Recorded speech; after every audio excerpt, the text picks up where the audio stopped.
من قبلک، اور تحقیق ہم بھجوا چکے تھے پیغمبر امتوں کے پاس آپ سے پہلے. انہوں نے جھٹلایا تو ہم نے کیا فَأَخَذْنَاهُمْ بِالْبَأْسَاءِ وَالضَّرَّاءِ، ہم نے گرفت میں لے لیا اس قوم کو بالباسائے مال مصیبت کے ذریعے، وَالضَّرَّاءِ اور بدنی تکالیف کے حوالے سے، لَعَلَّهُمْ يَتَضَرَّعُونَ تاکہ وہ اللہ کے سامنے گڑ گڑا کر رو جائیں. گڑ گڑا کر روئیں. اللہ کریم فرماتے میں نے مالی تکالیف دے دی، میں نے بدنی تکالیف دے دی تاکہ وہ گڑ گڑا کر روئیں اللہ کے سامنے. گڑگڑا. اس پر مولا روم نے ایک واقعہ نقل کر دیا، وہ تمثیل بتا دیتا ہے. تمثیل کا معنی یعنی کوئی ان ایگزسٹنس کوئی چیز نہیں ہوتی، وہ ایک واقعہ بنا دیتا ہے تاکہ وہ چیز ذہن میں آ جائے. جس طرح ہم کہتے ہیں مثال دیتے ہیں ایلیگوریکل سٹوری. تو ایلیگوریکل سٹوری مولا روم نے تفصیلی بتا دی کہ ایک بزرگ تھے، وہ لوگوں سے قرضے لیتے تھے اور اپنے ڈسائپلز اور معتقدین کو کھلاتے رہے اور لوگ بھی اعتماد کرتے رہے. بزرگ آدمی کسی کے پیسے تھوڑے کھانے دیتے رہے. اب بزرگ کو تکلیف ہو گئی، بیمار ہو گیا. اب بیمار کیا ہو گیا کہ نزا کی حالت شروع ہو گئی. اب لوگ جو جن کے قرضے تھے وہ دوڑ کے آئے تو ایک کہتے تھے حضرت وہ ہمارے پیسوں کا. اب حضرت نے تو چہرہ چھپایا ہوا ہے، اس کے پاس کیا ہے؟ اس نے تو سب کچھ لٹایا، تو چہرہ چھپایا ہوا ہے اور پڑا ہوا ہے. صحیح. دوسرا جاتا ہے السلام علیکم. وعلیکم السلام حضرت طبیعت کیسی ہے؟ اس نے وہ ہمارے پیسوں کا، وہ پھر منہ چھپا لیتا ہے. تیسرا جاتا ہے سارے بیٹھ گئے بھائی وہ پیسے میرے خیال میں پیسے چلے گئے. بڑا غرق ہو گیا. کیونکہ جو آدمی مفلس مر جاتا ہے اسلامک اسٹیٹ میں بھی وہاں اس کے قرضوں کا کیا بنے گا؟ وہ اسٹیٹ دے گا لیکن کب؟ اب اس کا کچھ ہے نہیں. اس کا تدفین بھی ہمارے مسجد کے ذمہ، گریڈا ہل کے ذمہ. میں نے آپ کو بتا دیا تھا کہ ان سارے چیزوں کے بعد جب ورثہ کچھ نہیں ہوتے تو ایسے لوگوں کے مال بیت المال کے ایک اسپیسیفک پورشن میں چلے جاتے ہیں اور اسی سے لوگوں کی دیون اور قرضوں کی ادائیگی ہو جاتی ہے. بات سمجھ میں آ گئی؟ ایسے قسم کے قرضے یا ایسے مقتول کا خون بہا اور بلڈ منی جس کا قاتل معلوم نہ ہو، جس کا قاتل تو وہ بلڈ منی اس کے ورثہ کو بیت المال کے حصے سے دے دی جاتی ہے. بات سمجھ میں آ گئی؟ سوری صاحب، یہ ہم نے سورہ نساء میں سارے تفاصیل بتا دیے تھے. تو وہ لوگ بیٹھے ہوئے تھے. اتنے میں کسی ہاکر نے باہر آواز لگائی کہ حلوہ لے لو، حلوہ لے لو، حلوہ لے لو. اب بزرگ نے کسی مریض سے کہہ دیا کہ جاؤ، کوئی چھوٹا بچہ تھا کہ لے آیا اس کو. وہ لے آیا. اس نے کہا کہ بچے کتنے کا ہے؟ اس نے کہا یہ 10 روپے کا. اس نے کہا رکھو. اس زمانے میں 10 روپے بہت چیز ہوتی تھی. سارے دوستوں سے کہہ دیا کھاؤ. تو لوگوں نے کھا لیا. اب جو تال ختم ہو گیا تو وہ بچہ تو اٹھ رہا تھا. اس نے کہا کہ بابا پیسے. تو اس نے پھر منہ چھپا دیا کہ چلو 10-15 یہ بیٹھے ہیں، 16 آپ ہو گئے، اب بھی بیٹھ جائیں. اب باقیوں سے تو برداشت ہو سکتا تھا، وہ چھوٹا بچہ وہ رو پڑا کہ میں ماں کو اور والد کو کیا جواب دوں گا، اور بڑی زار و قطار سے رونے لگا.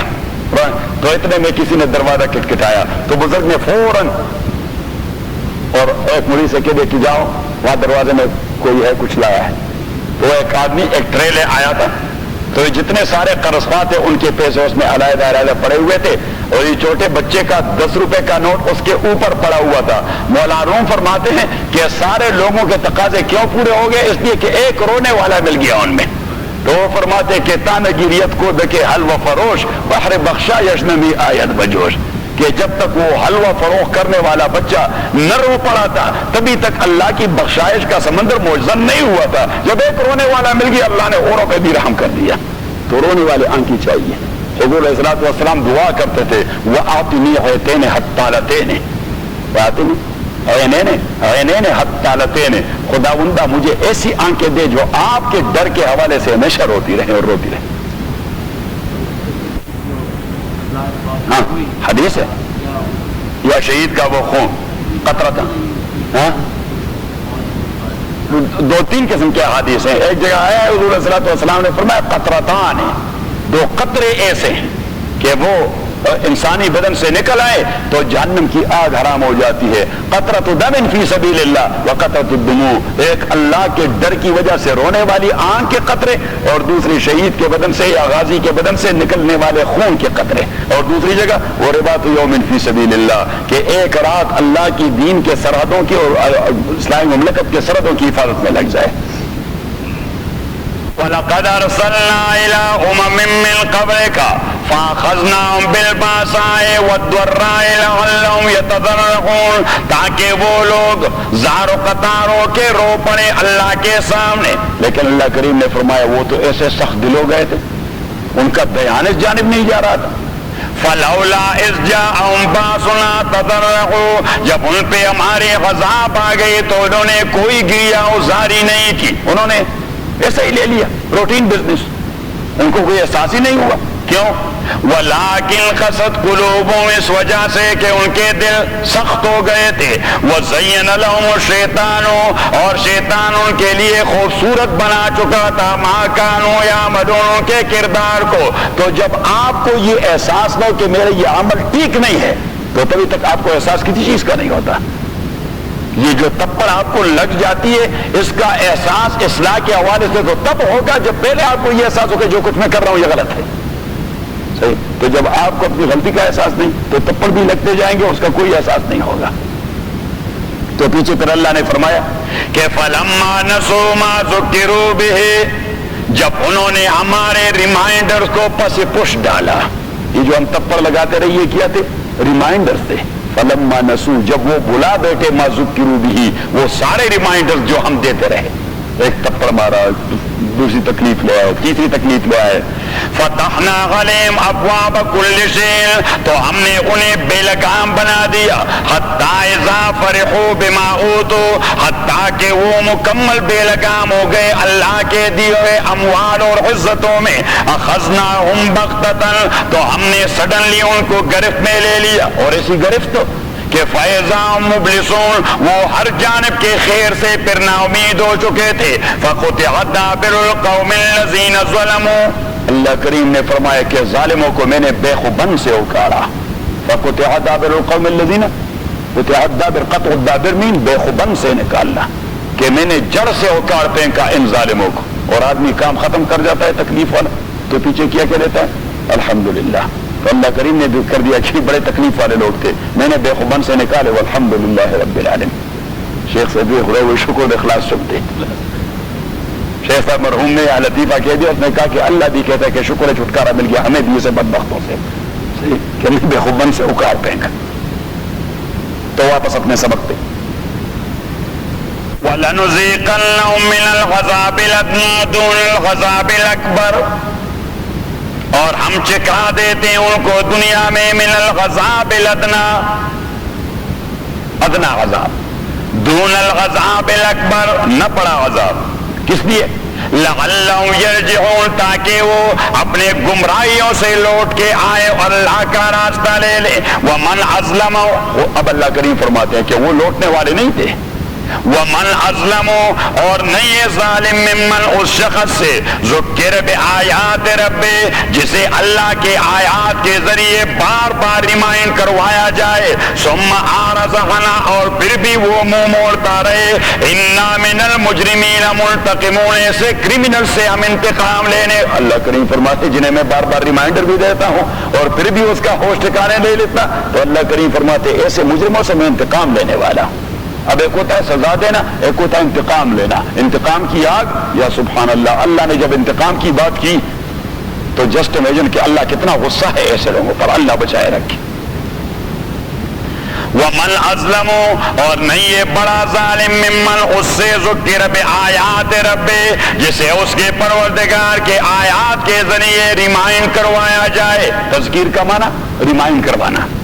ثم اعرض عنہ، اور وہ ریمائنڈر سے منہ موڑ چکا ہو. انا من المجرمین، ہم ایسے مجرموں سے منتقمون، انتقام لینے والے ہیں. وَلَقَدْ آتَيْنَا مُوسَى الْكِتَابَ، اب اللہ کریم موسیٰ کا واقعہ اس حوالے سے ذکر کر رہا ہے کہ سنت اللہ کبھی تبدیل نہیں ہوگا.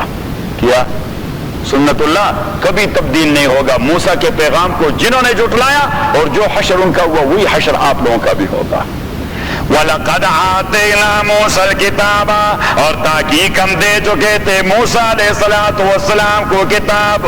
فَلَا تَكُنْ فِي مِرْيَةٍ مِّن لِقَائِهِ، آپ کوئی شک نہ کریں او مخاطب.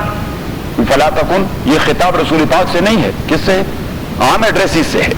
فلا تکن فی مریۃ من لقائہ، آپ کوئی شک نہ کریں من لقائہ، موسیٰ کی ملاقات سے. کس کے ساتھ؟ اللہ کے ساتھ. ان اے سینس کہ وہ اللہ کے ساتھ بات کر رہا تھا. لقاء کا معنی وہ کلام جو ہم کلام ہو رہا تھا، ایک معنی. فلا تکن فی مریۃ من لقائہ، آپ کوئی شک نہ کریں موسیٰ کی ملاقات کتاب کے ساتھ. موسیٰ کی ملاقات کتاب کے ساتھ، یہ کوئی مشکوک بات نہیں، ہم نے اسے دے دیا تھا. دوسری بات. اور تیسری بات بخاری کی حدیث کہ فلا تکن فی مریۃ من لقائہ، آپ شک میں نہ پڑیں من لقائہ، موسیٰ کی روح کی ملاقات رسول پاک سے. موسیٰ کی روح کی ملاقات رسول پاک سے شب معراج میں. اور موسیٰ علیہ السلام کے کہنے سے ہی ہمیں 50 کے بجائے 5 کرنے پڑے. صحیح. تو اللہ کریم فرماتے ہیں کہ all the 3 things are proved here. امام بخاری رحمۃ اللہ علیہ نے ایک حدیث بیان کی. حضور صلی اللہ علیہ وسلم فرماتے ہیں کہ موسیٰ کی روح سے معراج کی رات ایک ملاقات میری وہاں ہوئی جب وہ آسمانوں پر تھے، اور میں جب راستے سے گزر رہا تھا کیونکہ ایک روایت یہ ہے کہ عقبہ کا جو علاقہ ہے، کون سا علاقہ؟ عقبہ ہے اردن میں. تو موسیٰ علیہ السلام کی قبر وہاں ہے. یہ کوئی یقینی نہیں، لیکن وہاں پہ قبر لوگ کہتے ہیں موسیٰ علیہ السلام کی قبر ہے. تو حضور علیہ السلام فرماتے رہے تو موسیٰ یصلی فی قبرہ، میں معراج کی رات موسیٰ علیہ السلام کو اس کی قبر میں دیکھ چکا ہوں، وہ نماز پڑھ رہا تھا. اب یہ عالم برزخ کی باتیں ہمارے سمجھ سے بالاتر ہیں، ہمارے عقل کے اپروچ سے بالاتر ہیں. تو اب وہاں سے بعض علماء کہتے ہیں کہ یہ موسیٰ علیہ السلام کی قبر ہے، کیونکہ یہی وہ راستہ تھا جس سے حضور علیہ السلام گزر چکے تھے. تو جب حضور نے فرمایا تو ایسا نہیں کہ وہ قبر سارا سینا میں تھا اور حضور علیہ السلام یہاں سے دیکھ رہے تھے، نہیں، اٹ مینس کہ عقبہ والا قبر یہ پھر یقینی ہے اس حدیث کی وجہ سے. تو فلا تکن فی مریۃ من لقائہ. تو یہ ایک تیسری تعبیر علماء نے کروائی ہے کہ یہ آیت یہ ہجرت سے تھوڑے زمانے پہلے نازل ہوئی ہے. سورہ سجدہ کی یہ آیتیں ہجرت سے تھوڑا زمانے پہلے، یعنی معراج کے بعد اور ہجرت سے پہلے نازل ہوئی. تو 3 تفسیر آپ نے یاد کر دی. وَجَعَلْنَاهُ هُدًى لِبَنِي إِسْرَائِيلَ، اور ہم نے بنا دیا تھا موسیٰ علیہ السلام کو ہادی لبنی اسرائیل، بنی اسرائیل کے لیے. وَجَعَلْنَا مِنْهُ أَئِمَّةً، اور ہم نے بنا دیا تھا بنی اسرائیل میں سے أئمة، امام، لیڈرز، پیشوا، انبیاء. یادون بامرنا، جو گائیڈ کرتے تھے لوگوں کو ہمارے حکم کے سارے.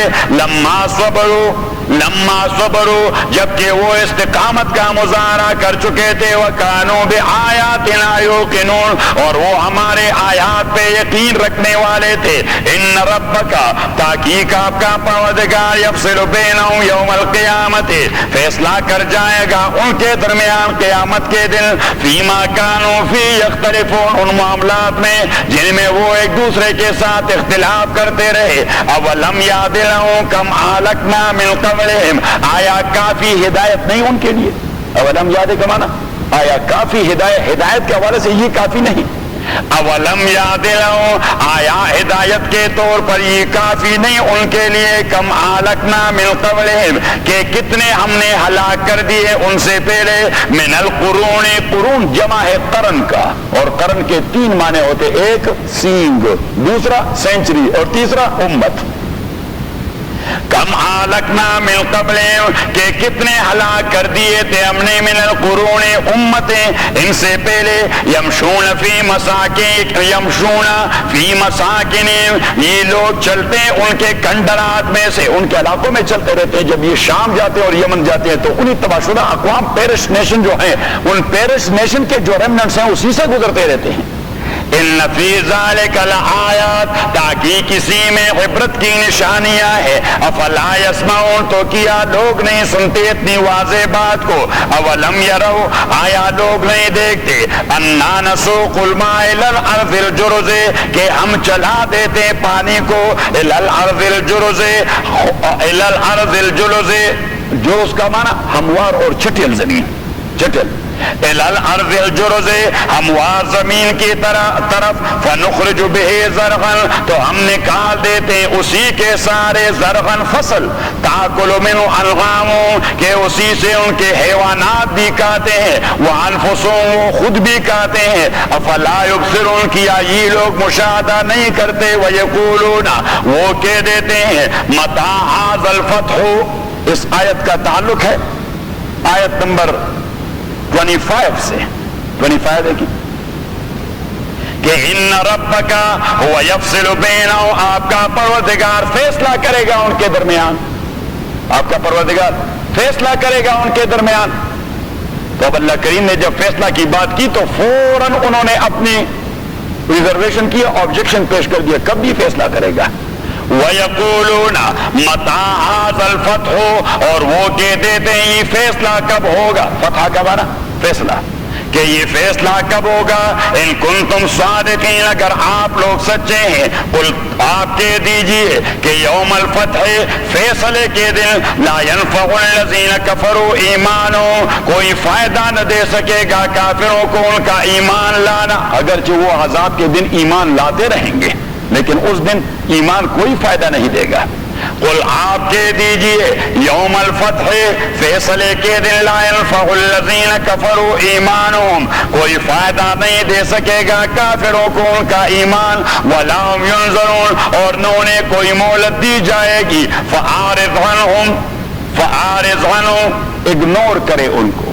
رسول پاک صلی اللہ کریم نے فرمایا آپ ڈسارٹڈ نہ ہو، ان لوگوں کو اگنور کریں، فاعرض عنہم، منہ موڑے ان سے، بی انڈیفرنٹ آف دیم، یہ اگنور کے بجائے یہ انڈیفرنٹ ہونا یہ اچھی بات ہوگی، کیوں کوئی سے ہاں کہ ان سے انڈیفرنٹ، لا تعلق ہو جائیں، فاعرض عنہم، لا تعلق ہو جائیں ان سے، وانتظر، اور آپ انتظار کیجئے، انہم منتظرون، بے انتظار کرنے والے اللہ کے عذاب کے۔ تو خلاصہ سورہ السجدہ کا کہ یہ قرآن اللہ کے جانب سے نازل شدہ ہے، اور پھر اس میں 3 بنیادی عقائد، توحید، رسالت اور بعث بعد الموت، دلائل کے ساتھ ذکر ہے۔ موسیٰ علیہ السلام کا واقعہ تخویف بالقصہ، کہ سنت اللہ میں تبدیلی نہیں ہوگی، میرا طریقہ وہی ہوگا جو میں نے موسیٰ علیہ السلام کے زمانے میں اپنایا تھا اس کے قوم کے ساتھ۔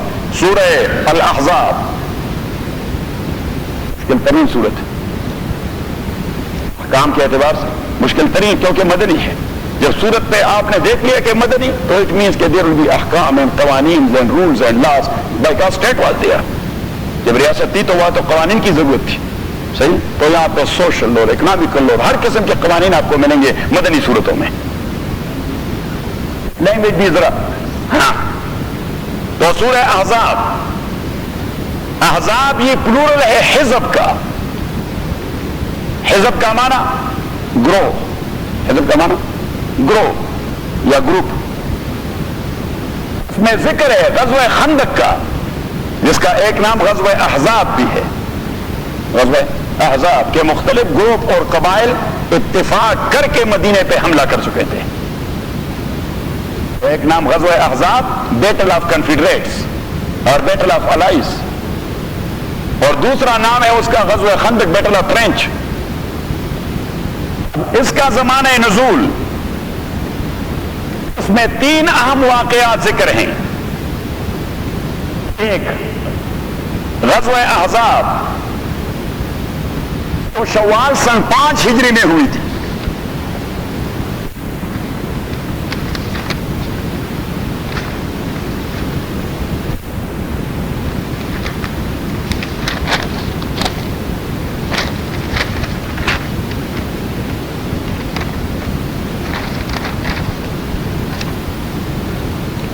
دوسرا غزوہ بنی قریظہ، تو غزوہ خندق کے فوراً بعد دوسرے مہینے ذیقات 5 ہجری میں ہوئی، جب لوگ واپس لوٹ آئے غزوہ احزاب سے، کیونکہ بنی قریظہ کے یہود نے بڑی سازش کی تھی اس میں۔ اور تیسرا زینب بنت جحش کے ساتھ نکاح کا مسئلہ حضور پاک کا صلی اللہ علیہ وسلم۔ جحش حضور کی پھپھی ذات بہن تھی، والدہ کا نام تھا امیمہ بنت عبد المطلب۔ سورت کا پس منظر، جنگ احد شوال سن 2 ہجری میں لڑی گئی۔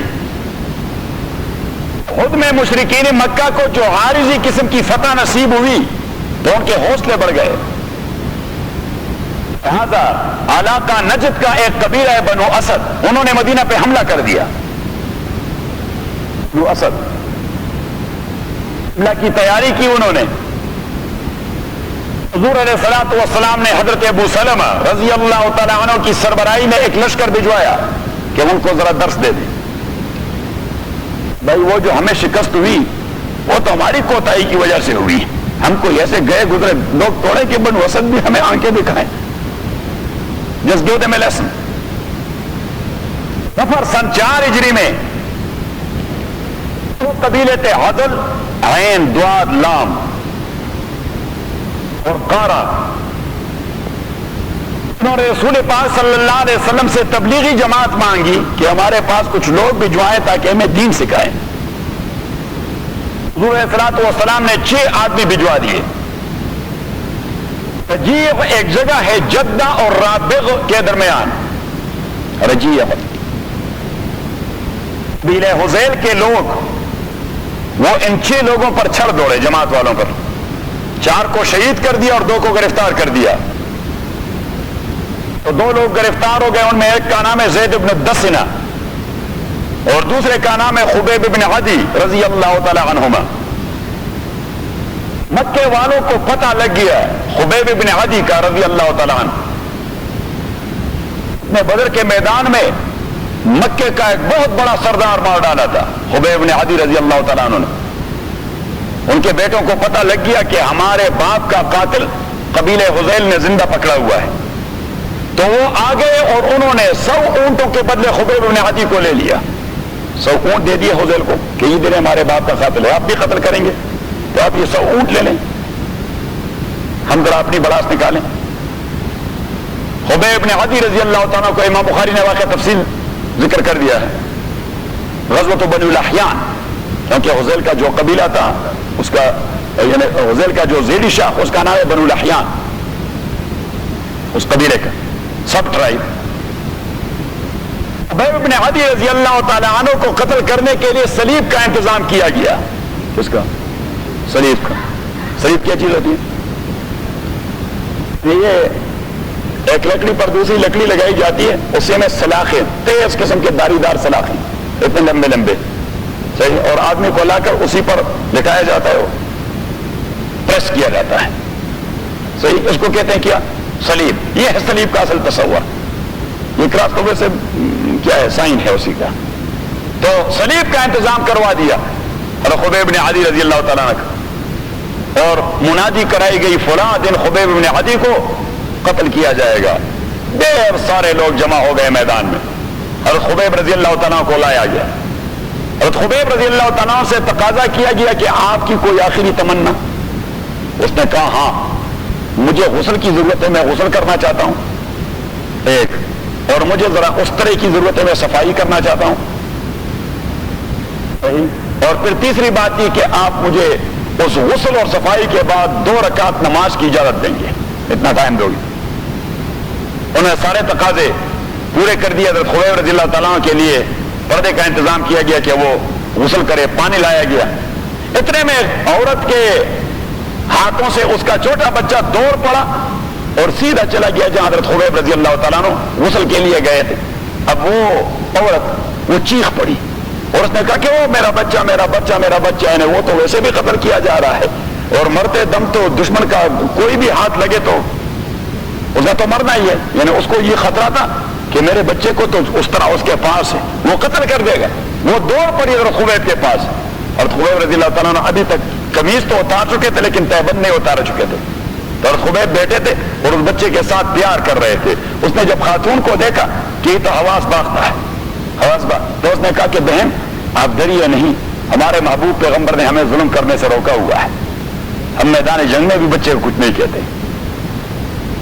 اور وہ خاتون مسلمان ہو گئی کہ جس پیغمبر کا یہ فرمان ہے کہ ایسے لوگ بنا دیتے ہیں صلی اللہ علیہ وسلم.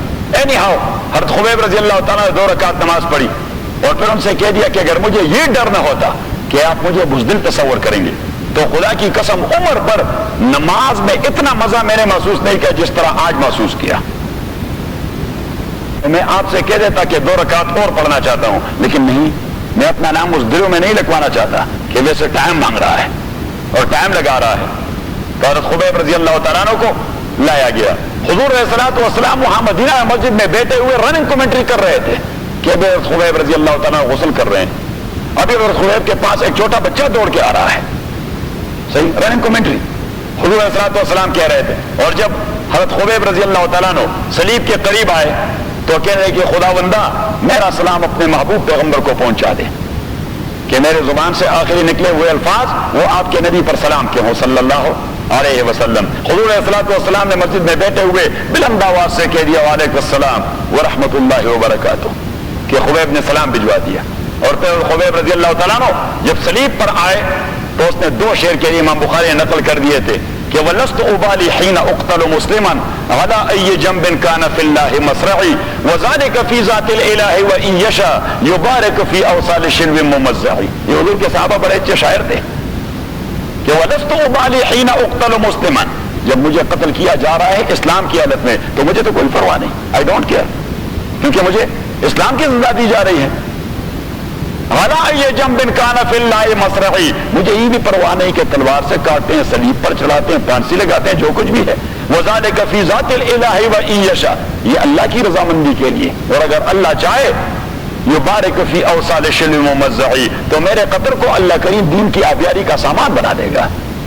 تو پھر خبیب رضی اللہ تعالیٰ کو صلیب پر چڑھایا گیا۔ حضرت خبیب 11 دن صلیب پر پڑے رہے سورج میں، جو کچھ موسمی اثرات تھے۔ حضور پاک صلی اللہ علیہ وسلم نے صحابہ سے کہہ دیا کہ کون ایسا ہے جو وہاں سے خبیب کے لاش کو اتارے اور لے آئے، تو دو صحابہ نے کہہ دیا ہم جائیں گے جی، ہم جائیں گے۔ تو دونوں ایک گھوڑے کو لے کر وہاں چلے گئے۔ اب وہ جو پہرہ دار تھے دونوں وہ سو گئے تھے، تو انہوں نے آرام سے وہ لاش اٹھائی۔ تو فرماتے ہیں فَوَجَدْنَاهُ نَاعِمًا كَيَوْمَ مَاتَ، ہم نے اسے اتنا نرم پایا جیسا کہ ابھی تازہ بتازہ اس کی روح نکل چکی۔ اور خبیب رضی اللہ تعالیٰ عنہ تو انہوں نے کہا کہ ہم نے گھوڑے کو دوڑایا، بعد میں وہ لوگ جب اٹھ گئے او لاش نہیں ہے، انہوں نے بھی گھوڑا دوڑایا کہ اور کون ہو سکتا ہے، مدینہ کی جانب سے کوئی آیا ہوگا۔ تو جب ان کے قریب آ گئے اور ان کو خطرہ ہو گیا کہ اب تو یہ سوار ہمیں پکڑیں گے، تو انہوں نے حضرت خبیب رضی اللہ تعالیٰ کی لاش فوراً زمین پہ رکھ دی کہ خدا بندہ اسباب کی دنیا میں ہم نے انتظام کر دیا، اب آپ مسبب کی ذمہ داری ہے، ہم یہاں تک لے آئے۔ فَابْتَلَعَهُ الْأَرْضُ، امام بخاری فرماتے ہیں کہ زمین نے اس کے لاش کو نگل لیا۔ محدثین اس کو کہتے ہیں بلیع الارض، خبیب نے عدی کو کہتے ہیں کیا بلیع الارض، تو بلیع الارض مین زمین کا نگلا ہوا، بلیع الارض یعنی وہ پہچانے جاتے ہیں محدثین کے نزدیک۔ حضرت خبیب بن عدی بلیغ، یعنی جب روایت بھی آتی ہے حدیث کی تو کہتے ہو ابی قال حدثنا خبیب بن عدی، اور کبھی کبھار کہتے ہو ابی قال حدثنا بلیغ الارض، کہ یہ اس صحابی نے بات کی تھی جو بلیغ الارض کے نام سے مشہور ہو گئے موت کے بعد۔ کس کے نام سے؟ بلیغ الارض، کہ جسے زمین نے اس طرح سالم نگل لیا۔ تو یہی واقعہ ہو گیا۔ یہ سفر سن 4 ہجری میں، ماہ سفر ہی میں ایک دوسرے قبیلے کے سردار کی دعوت پر دوسرا تبلیغی وفد جو 40 افراد پر مشتمل تھا، حضور سے ڈیمانڈ کیا گیا، آپ صلی اللہ علیہ وسلم نے نجد کی طرف روانہ کیا۔ بنو سلم کے قبائل ہیں غسیہ، زکوان اور رغل، 3 قبیلے ہیں۔ انہوں نے بئر معونہ کے مقام پر انتہی دست مبلغین کو شہید کر دیا، کیونکہ جنگ کے حوالے سے تبلیغی تھے۔ اب آپ جب جاتے ہیں سروگا میں، آپ کے پاس کیا ہوتا ہے؟ کون سا اسلحہ ہوتا ہے؟ نہ سر آپ کوئی اسلحہ مسئلہ لے جاتے ہیں، تو یہ بھی دعوت پہ جا رہے تھے، کوئی اسلحہ توڑا تھا ان کے پاس، تو ان کو شہید کر دیا گیا۔ ایک کنویں کے حوالے سے ایک ریجن مشہور ہے، اس کنویں کا نام ہے بئر معونہ۔ کیا نام ہے اس کا؟ بئر معونہ میں بخاری نے چیپٹر لکھا ہے باب ما جاء فی بئر معونہ، کہ بئر معونہ کے جہاد کے حوالے سے یا سریہ کے حوالے سے ہے۔ اور یہاں مدینہ کے اندر بنو نذیر کے یہودیوں نے بدعہدیاں شروع کر دی۔ یہ تو ان the outskirts of Medina these things were taking place، یہ ہو رہا تھا۔ اور مدینہ کے اندر بنو نذیر کے یہودی، بنو نذیر جو باؤنڈ تھے اس کے کہ مدینہ کو سپورٹ کرے، حضور کو سپورٹ کرے، اسٹیٹ کو پروٹیکٹ کرے، انہوں نے بدعہدیاں شروع کر دی۔ ربیع الاول سن 4 ہجری میں حضور صلی اللہ علیہ وسلم کو شہید کروانے کی سازش کر دی بنو نذیر کے یہودیوں نے۔ جمادی اولی سن 4 ہجری میں قبیلہ غطفان کے 2 سب ٹرائبز ہیں، ایک کو کہتے بنو تغلب اور دوسرے کہتے بنی محارب۔ تو ان دو قبیلوں نے مدینہ پر حملے کی تیاری کی. غزوہ احد کے دوسرے روز رسول پاک صلی اللہ علیہ وسلم 630 ساتھیوں کو لے کر مکے والوں کے تعاقب میں نکلے کہ کہیں اپنے اس عارضی فتح کی بنیاد پر وہ واپس لوٹ کے ہمارے اوپر حملہ نہ کریں کہ بھی وہ مینز زخمی ہے، چلو ایک حملہ کر دیں اور اس ریاست کا خاتمہ کر دیں. تو حضور پاک صلی اللہ علیہ وسلم نے دوسرے ہی روز آرڈر کر دیا، حکم کر دیا کہ چلو نکلو بھائی، ان کا تعاقب کرتے ہیں، وہ واپس لوٹ کے نہ آئیں. تو یہ لوگ پہنچ گئے حمراء الاسد. امام بخاری نے اس کے لیے بھی چیپٹر منعقد کیا، باب ما جاء فی حمراء الاسد. امام بخاری نے کتاب المغازی بالکل ان سیکوینس لکھی ہے. کتاب المغازی، مغازی میں غزوات کی باب انتہائی اہم چیپٹر ہے امام بخاری کی، تو یہ بالکل سیکوینس اور آرڈر میں لکھ لیا ہے. تو حمراء الاسد اسی میں 3 دن رہے.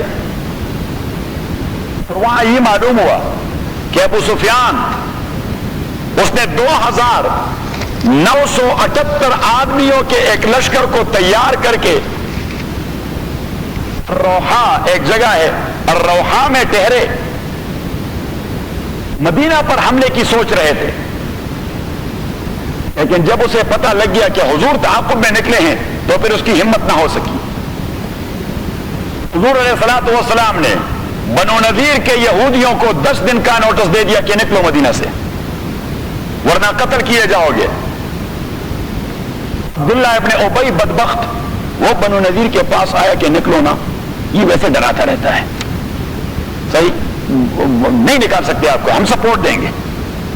وہ تو بڑا خبیث آدمی تھا، اس نے کہا ہم سپورٹ دیں گے، اور اس نے کہا کہ اگر آپ کو نکال دیں ہم بھی نکل جائیں گے آپ کے ساتھ. اگر آپ نکلتے ہیں، آپ کو نکالتے ہیں تو ہم بھی آپ کے ساتھ. حضور علیہ الصلوۃ والسلام نے 10 دن کے بعد ان کا محاصرہ کر دیا. آخر انہوں نے ہتھیار ڈال دیے اور شرط یہ لگا دی کہ جی ہمیں یہ اجازت دے دیں کہ ہر 3 آدمیوں کے لیے 1 اونٹ ہو، اور 1 اونٹ پر وہ جتنا سامان اٹھا سکتے ہیں اس کی اجازت ہو. حضور نے فرمایا لے لے جو کچھ لے جا سکتے ہیں. ہر 3 آدمیوں کے پاس 1 اونٹ، اور 1 اونٹ پہ جتنا سامان لے جا سکتے ہیں. یہ لوگ خیبر، شام اور وادی القرا میں منتشر ہو گئے. اسی مضمون کو سمجھنے کے لیے ذرا آپ کو لے چلتے ہیں 2 سورتوں پر.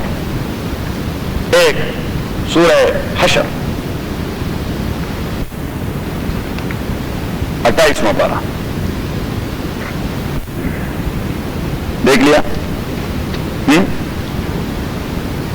نمبر 2 بنو نذیر کا ذکر ہے. هو الذی اخرج الذین کفروا من اہل الکتاب، اللہ وہ ذات ہے جس نے نکالا اہل کتاب کے کافروں کو. بنو نذیر کو اہل کتاب کے کافروں سے کون مراد ہیں؟ بنو نذیر. من دیارہم، ان کے گھروں سے، لاول الحشر، اول الحشر مین پہلی وحلت میں، یعنی بغیر جھگڑے کے، کیونکہ وہ سرنڈر ہو گئے، انہیں ہتھیار ڈال دیے.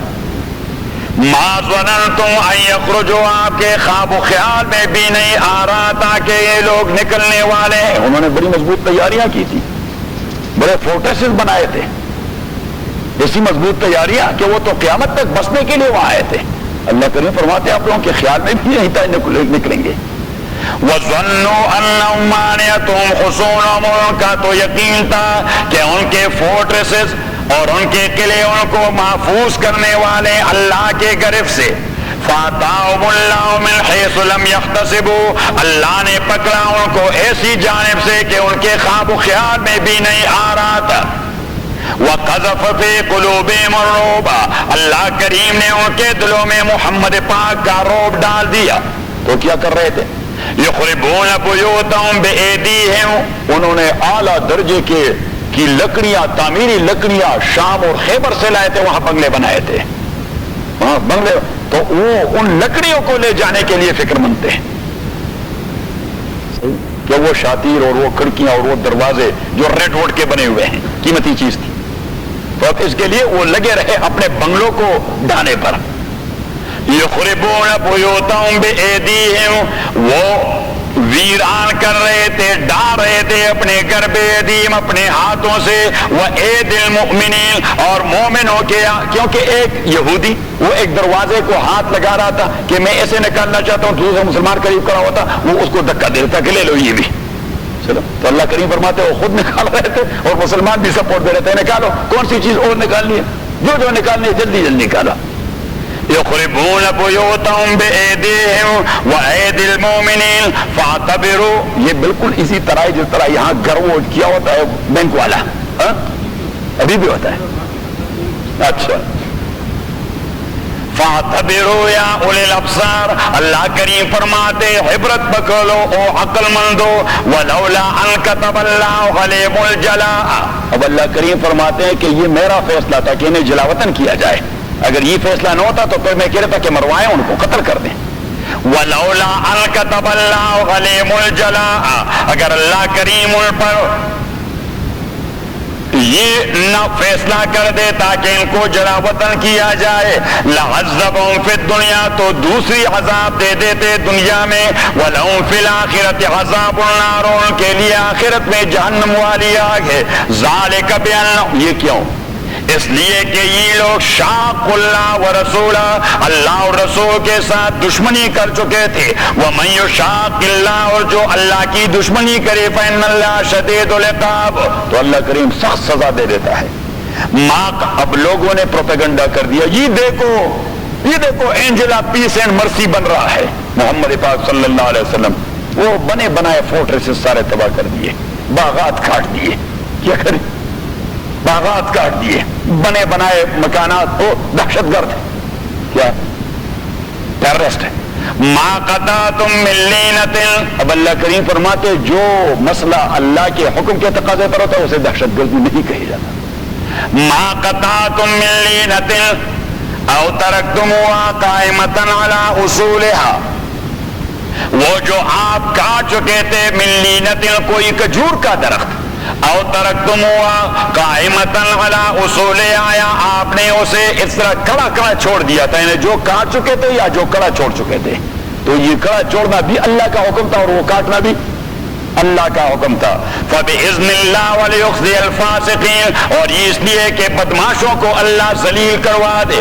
تو ان کی تصدیق یہی تھی کہ ان کے مکانات کو ڈھائیں اور ان کے باغات کو کاٹیں. وما عفا اللہ علی رسولہ، اب اللہ کریم نے فرمایا کہ یہ آپ کو جو کچھ مل گیا ان کے پڑے ہوئے سامان میں سے، تو اسے کہتے ہیں فے. فما اوجفتم علیہ من خیل ولا رکاب، آپ لوگ تو جنگ کرتے ہوئے اس پر نہ گھوڑے دوڑا چکے اور نہ اونٹ دوڑا، کیونکہ وہ تو بغیر جنگ کے سرنڈر ہو گئے. تو اللہ کریم نے فرمایا ولکن اللہ یسلط رسلہ علی من یشاء، جب اللہ چاہتا ہے تو اپنے پیغمبر کو بغیر جنگ کے کسی قوم کے اوپر مسلط کر دیتا ہے. تو مسلط کر دیا تو فرمایا کہ یہ سارے کا سارا مال بیت المال میں جائے گا. کیا کہتے ہیں کہ یہ سارے کا سارا مال کہاں جائے گا؟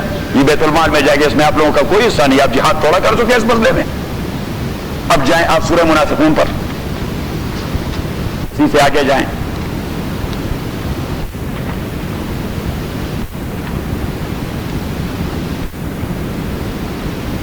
میرے خیال میں بس کرتے ہیں کیونکہ اذان کا ٹائم ہے اور مسئلہ تفصیلی ہے. الحمدللہ رب العالمین والصلاة والسلام علی رسول محمد وآلہ وصحبہ اجمعین. اللهم ذکرنا من القرآن ما نسینا وعلمنا منه ما جهلنا واذكرنا تلاوته وانا الليل وانا النهار فالله خير حافظا وارحم الراحمين. من الشیطان الرجیم، بسم اللہ الرحمن الرحیم. اور آج ہم ذکر کر رہے تھے کہ احد کے بعد مختلف جوانب سے مشرکین اور کفار اور یہود سارے سازشوں میں مصروف تھے.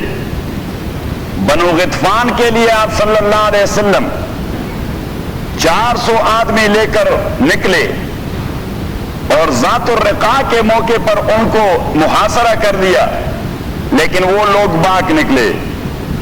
شعبان سر 4 ہجری میں ابو سفیان کے چیلنج کا جواب دینے کے لیے رسول اللہ صلی اللہ علیہ وسلم 1500 صحابہ کو لے کر بدر میں پہنچ گئے، جسے بدر صغریٰ کہتے ہیں. ایک تو بدر مشہور جنگ ہے جو 2 ہجری میں ہوئے، یہ بدر صغریٰ. تو حضور علیہ الصلوۃ والسلام وہاں چلے گئے. ابو سفیان بھی 2000 لوگوں کے ساتھ آئے تھے، لیکن مر الزہران جس کا موجودہ نام وادی فاطمہ ہے وہاں سے آگے نہ آ سکے. آپ صلی اللہ علیہ وسلم نے 8 دن انتظار کیا لیکن وہ نہ آئے. دومت الجندل یہاں کے لوگ شام، عراق اور مصر کو آنے جانے والے قافلوں کو لوٹا کرتے تھے. ربیع الاول سن 5 ہجری میں رسول اللہ علیہ السلام نے 1000 لوگوں کا لشکر لے کر ان کو دبایا. لہذا پورے عرب دنیا پر اسلام کا ایک دانت بیٹھ گیا.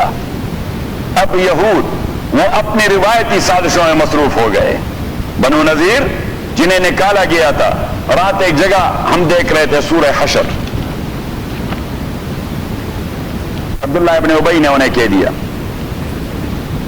آیت نمبر 11 سورہ حشر آیت نمبر 11 ابن ابی نے بات کی تھی. سورہ حشر آیت نمبر 11 پارہ نمبر 28 پیج نمبر 48. الم تر الی الذین نافقوا، کیا آپ نے نہیں دیکھا ان منافقین کو، یقولون لاخوانہم الذین کفروا، جو اپنے بھائی بندوں سے کہہ رہے تھے، بھائیوں سے نہیں، ان کے درمیان بردر ہوڈ تو رہا تھا، وہ بھائی بند تھے کفر کے حوالے سے. یقولون لاخوانہم الذین کفروا، جو اپنے کافر بھائی بندوں سے کہہ رہے تھے اہل کتاب میں سے، لئن اخرجتم، اگر آپ کو نکالا جاتا ہے، لنخرجن معکم، تو ہم بھی آپ کے ساتھ مدینہ چھوڑ کے چلے جائیں گے. ولا نطیع فیکم احدا ابدا، اور آپ لوگوں کے مقابلے میں ہم کسی کی بات نہیں مانیں گے. وَإِن قُوتِلْتُمْ، اور اگر آپ کے ساتھ جنگ شروع کی گئی، لَنَنصُرَنَّكُمْ، ہم آپ کو سپورٹ دے دیں گے. اب اللہ کریم نے رسول پاک کو اطلاع کر دیا کہ واللہ یشہد، اللہ کریم گواہ، انہم لکاذبون، کہ یہ اپنے روایت کے مطابق جھوٹے لوگ ہیں. جس سے جو بھی بات کرتے ہیں وہ کرتے نہیں، کہ منافق کا کام یہی ہے کہ جس سے جو بھی بات کرے، آپ سے کرتے ہیں تو جھوٹ بولتے ہیں، ان سے بھی کرتے ہیں تو جھوٹے بولتے ہیں. تو اللہ کریم نے گواہی دے دی، صرف یہ نہیں کہا کہ میں کہتا ہوں، نہیں، میں گواہی دیتا ہوں. صحیح، میں گواہی دیتا ہوں کہ یہ لوگ جھوٹے ہیں. لَئِنْ اُخْرِجُوا لَا يَخْرُجُونَ مَعَهُمْ، اگر بنو نذیر کو نکالا جاتا ہے تو یہ قطعاً ان کے ساتھ نہیں نکلیں گے. وَلَئِنْ قُوتِلُوا، اگر ان کے ساتھ جنگ کی جاتی ہے، لَا يَنْصُرُونَهُمْ، قطعاً کو سپورٹ نہیں دیں گے. وَلَئِنْ نَصَرُوهُمْ، اور سپوز انہوں نے ہیلپ دیا بھی تو کیا بگڑے گا. لَيُوَلُّنَّ الْأَدْبَارَ، یہ بھی پیٹ کر کے بھاگ جائیں گے. ثُمَّ لَا يُنْصَرُونَ، اور پھر کہیں سے ان کو سپورٹ نہیں ملے گا. جو حشر بنو نذیر کا ہوگا وہ انہی کا بھی ہوگا. اور واقعی یہی ہوا کہ جب رسول اللہ علیہ السلام نے بنو نذیر کو جلاوطنی کا حکم دے دیا تو یہ لوگ خاموش دبے ہوئے بیٹھے رہے کہ بھائی ہماری باری آنے والی ہے. پیچھے اللہ نے فرمایا لَأَنْتُمْ أَشَدُّ رَهْبَةً فِي قُلُوبِهِمْ، لَأَنْتُمْ أَشَدُّ رَهْبَةً فِي صُدُورِهِمْ، آپ کی ہیبت ان کے دلوں میں بہت بڑی ہے، وہ ڈرتے ہیں، اور وہ آپ سے اتنا ڈرتے ہیں کہ اللہ سے اتنا نہیں ڈرتے. لَأَنْتُمْ أَشَدُّ رَهْبَةً فِي صُدُورِهِمْ، آپ کی ہیبت ان کے دلوں میں بڑی ہے، من اللہ، اللہ کے خوف کے مقابلے میں. اس لیے کہ اللہ سے تو منافقت کرتے رہتے ہیں. اگر اللہ سے ڈرتے تو منافقت نہ کرتے، خالص مسلمان بنتے، خالص مسلمان. لیکن منافقت کیوں کر؟ آپ سے ڈرتے ہیں، اللہ سے نہیں ڈرتے. آپ سے ڈرتے ہیں کہ تپڑ ماریں گے. ذالک بأنہم قوم لا یفقہون، یہ اس وجہ سے کہ یہ منافق یہ ایسے قوم ہیں کہ ان کے پلے بات نہیں پڑتی. لا یقاتلونکم جمیعا، یہ سارے کفار آپ کے ساتھ جنگ نہیں کریں گے ہلا بول کے. الا فی قرى محصنة، مگر یہ لوگ صرف فورٹریسز سے آپ پہ تیر برسائیں گے. او من ورائے جدر، یا دیواروں کی آڑ لے کر. باسہم بینہم شدید، ان کی آپس کی لڑائی ایک دوسرے کے ساتھ بڑی سخت ہے. بنو نذیر اور بنو قینقاع وہ ایک دوسرے کو بھی انسان نہیں سمجھتے. اللہ کریم فرماتے ہیں ان کی اپنی نفرتیں وہ انتہائی سخت ہیں. تحسبهم جمیعا، آپ کو وہ ایک نظر آ رہے ہیں. وقلوبهم شتى، لیکن ان کے دل ایک دوسرے کے دشمن ہیں. آپ کو تو ایسا نظر آ رہا ہے کہ یہ ایک ہیں. اللہ کریم نے فرمایا ایک توڑے ہیں، وہ ایک دوسرے سے اتنی نفرت کرتے ہیں کہ خنزیر مانتے ہیں دوسرے کو. وقلوبهم شتى ذالک بأنہ قوم لا یعقلون، یہ ایسے لوگ ہیں کہ ان کو عقل نہیں ہوتی۔ اب یہ بنو نذیر یہ بھی چلے گئے، سارے لوگوں کو دبایا گیا، عرب میں ایک داغ بیٹھ گیا اسلام کا۔ تو بنو نذیر نے ایک تحریک شروع کی خیبر سے اور شام کے علاقے سے، پورے عربین پیننسلا کا دورہ کیا اور مختلف قبائل کو آمادہ کیا کہ یہ محمد تو امن کے لیے خطرہ بن چکے ہیں، اس دہشت گردی کا گڑھ کا خاتمہ ہونا چاہیے۔ یہ تو دہشت گرد ہے، جو بھی سر اٹھاتے ہیں یہ دوڑ پڑتے ہیں، وہاں پہنچ جاتے ہیں، 1000 آدمیوں کو لے کر، 1200 کو لے کر، 1500 کو لے کر، دہشت گرد ہے۔ اس دہشت گردی کے مرکز کا خاتمہ ہونا چاہیے۔ تحریک کس نے شروع کی؟ بنو نذیر نے۔ اور میرے خیال میں آج بھی اسلام کے خلاف اس تحریک کے پیچھے کون ہے؟ یہی ہوں گے۔ صحیح؟ وہ رات کس نے کہہ دیا؟ آپ نے کہ قریشی صاحب نے کہ those who do not read the history they repeat history۔ نشان نے کہہ دیا۔ تو شوال سن 5 ہجری میں یہ ہے غزوہ احزاب کا پس منظر، جو میں آپ کو بتا دیا کہ غزوہ احزاب آخر یہ سارے قبائل اکٹھے کیسے ہو گئے۔ رات سے جو میں لگا ہوا ہوں کہ یہ سارے قبائل اکٹھے کیسے ہو گئے مدینہ طی الغار کے لیے، یہی وہ چیزیں تھی جس نے ان کو اکٹھا کر دیا۔ اور بنو نذیر کی تحریک، سیاسی تحریک پیچھے تھی، وہ ابھار رہے تھے۔ تو شوال سن 5 ہجری میں شمال کی طرف سے بنو نذیر اور بنو قینقاع، مشرق کی طرف سے بنو غطفان، بنو سلیم، بنو فزارہ، بنو اشجع اور بنو سعد، یہ سارے قبائل ہیں۔ جنوب سے مکے والے اور ان کے الائز حملہ آور ہوئے۔ ان لوگوں کی تعداد 12,000 تھی۔ 12,000 لوگ اس زمانے میں جس تنازع فارسی تھے۔ ابھی چوہدری صاحب نے کہہ دیا کہ وہ سلمان رشدی نے وہ خندق کا فیصلہ دیا تھا۔ میں نے کہا تو کافر ہے، مردار آدمی۔ تو سلمان فارسی رضی اللہ تعالی عنہ نے ایرانی تجربے کے پیش نظر آپ صلی اللہ علیہ وسلم کو کہہ دیا کہ مدینہ کو پروٹیکٹ کیا جائے۔ ایک جانب باغات ہیں مدینہ کے، ایک جانب کھجور کے گھنے باغات، دوسری جانب چٹانوں کا سلسلہ، یہ سارے دوستوں نے جو حج پہ گئے ہیں انہوں نے دیکھ لیا ہے۔ تیسری جانب سے بھی پہاڑیاں، ایک ہی جانب تھی جہاں سے حملے کا تصور ہو سکتا تھا۔ اور سلمان رضی اللہ تعالیٰ نے فرمایا کہ وہاں پہ خندق کھودی جائے۔ تو وہاں پہ خندق کھودی گئی، میں نے لوگوں کو بتا دیا وہاں کہ یہ ہے خندق کا لائن۔ وہاں پہ خندق کھودی گئی اور رسول اللہ علیہ الصلوۃ والسلام 3,000 لوگوں کو لے کر خندق سے مدینے کی طرف مدافعات کے لیے بیٹھ گئے۔ 3,000 لوگوں کو لے کر، جو ہل ٹاپ ہے وہاں چھوٹی مسجد یاد ہے، یاد پڑتی ہے آپ کو؟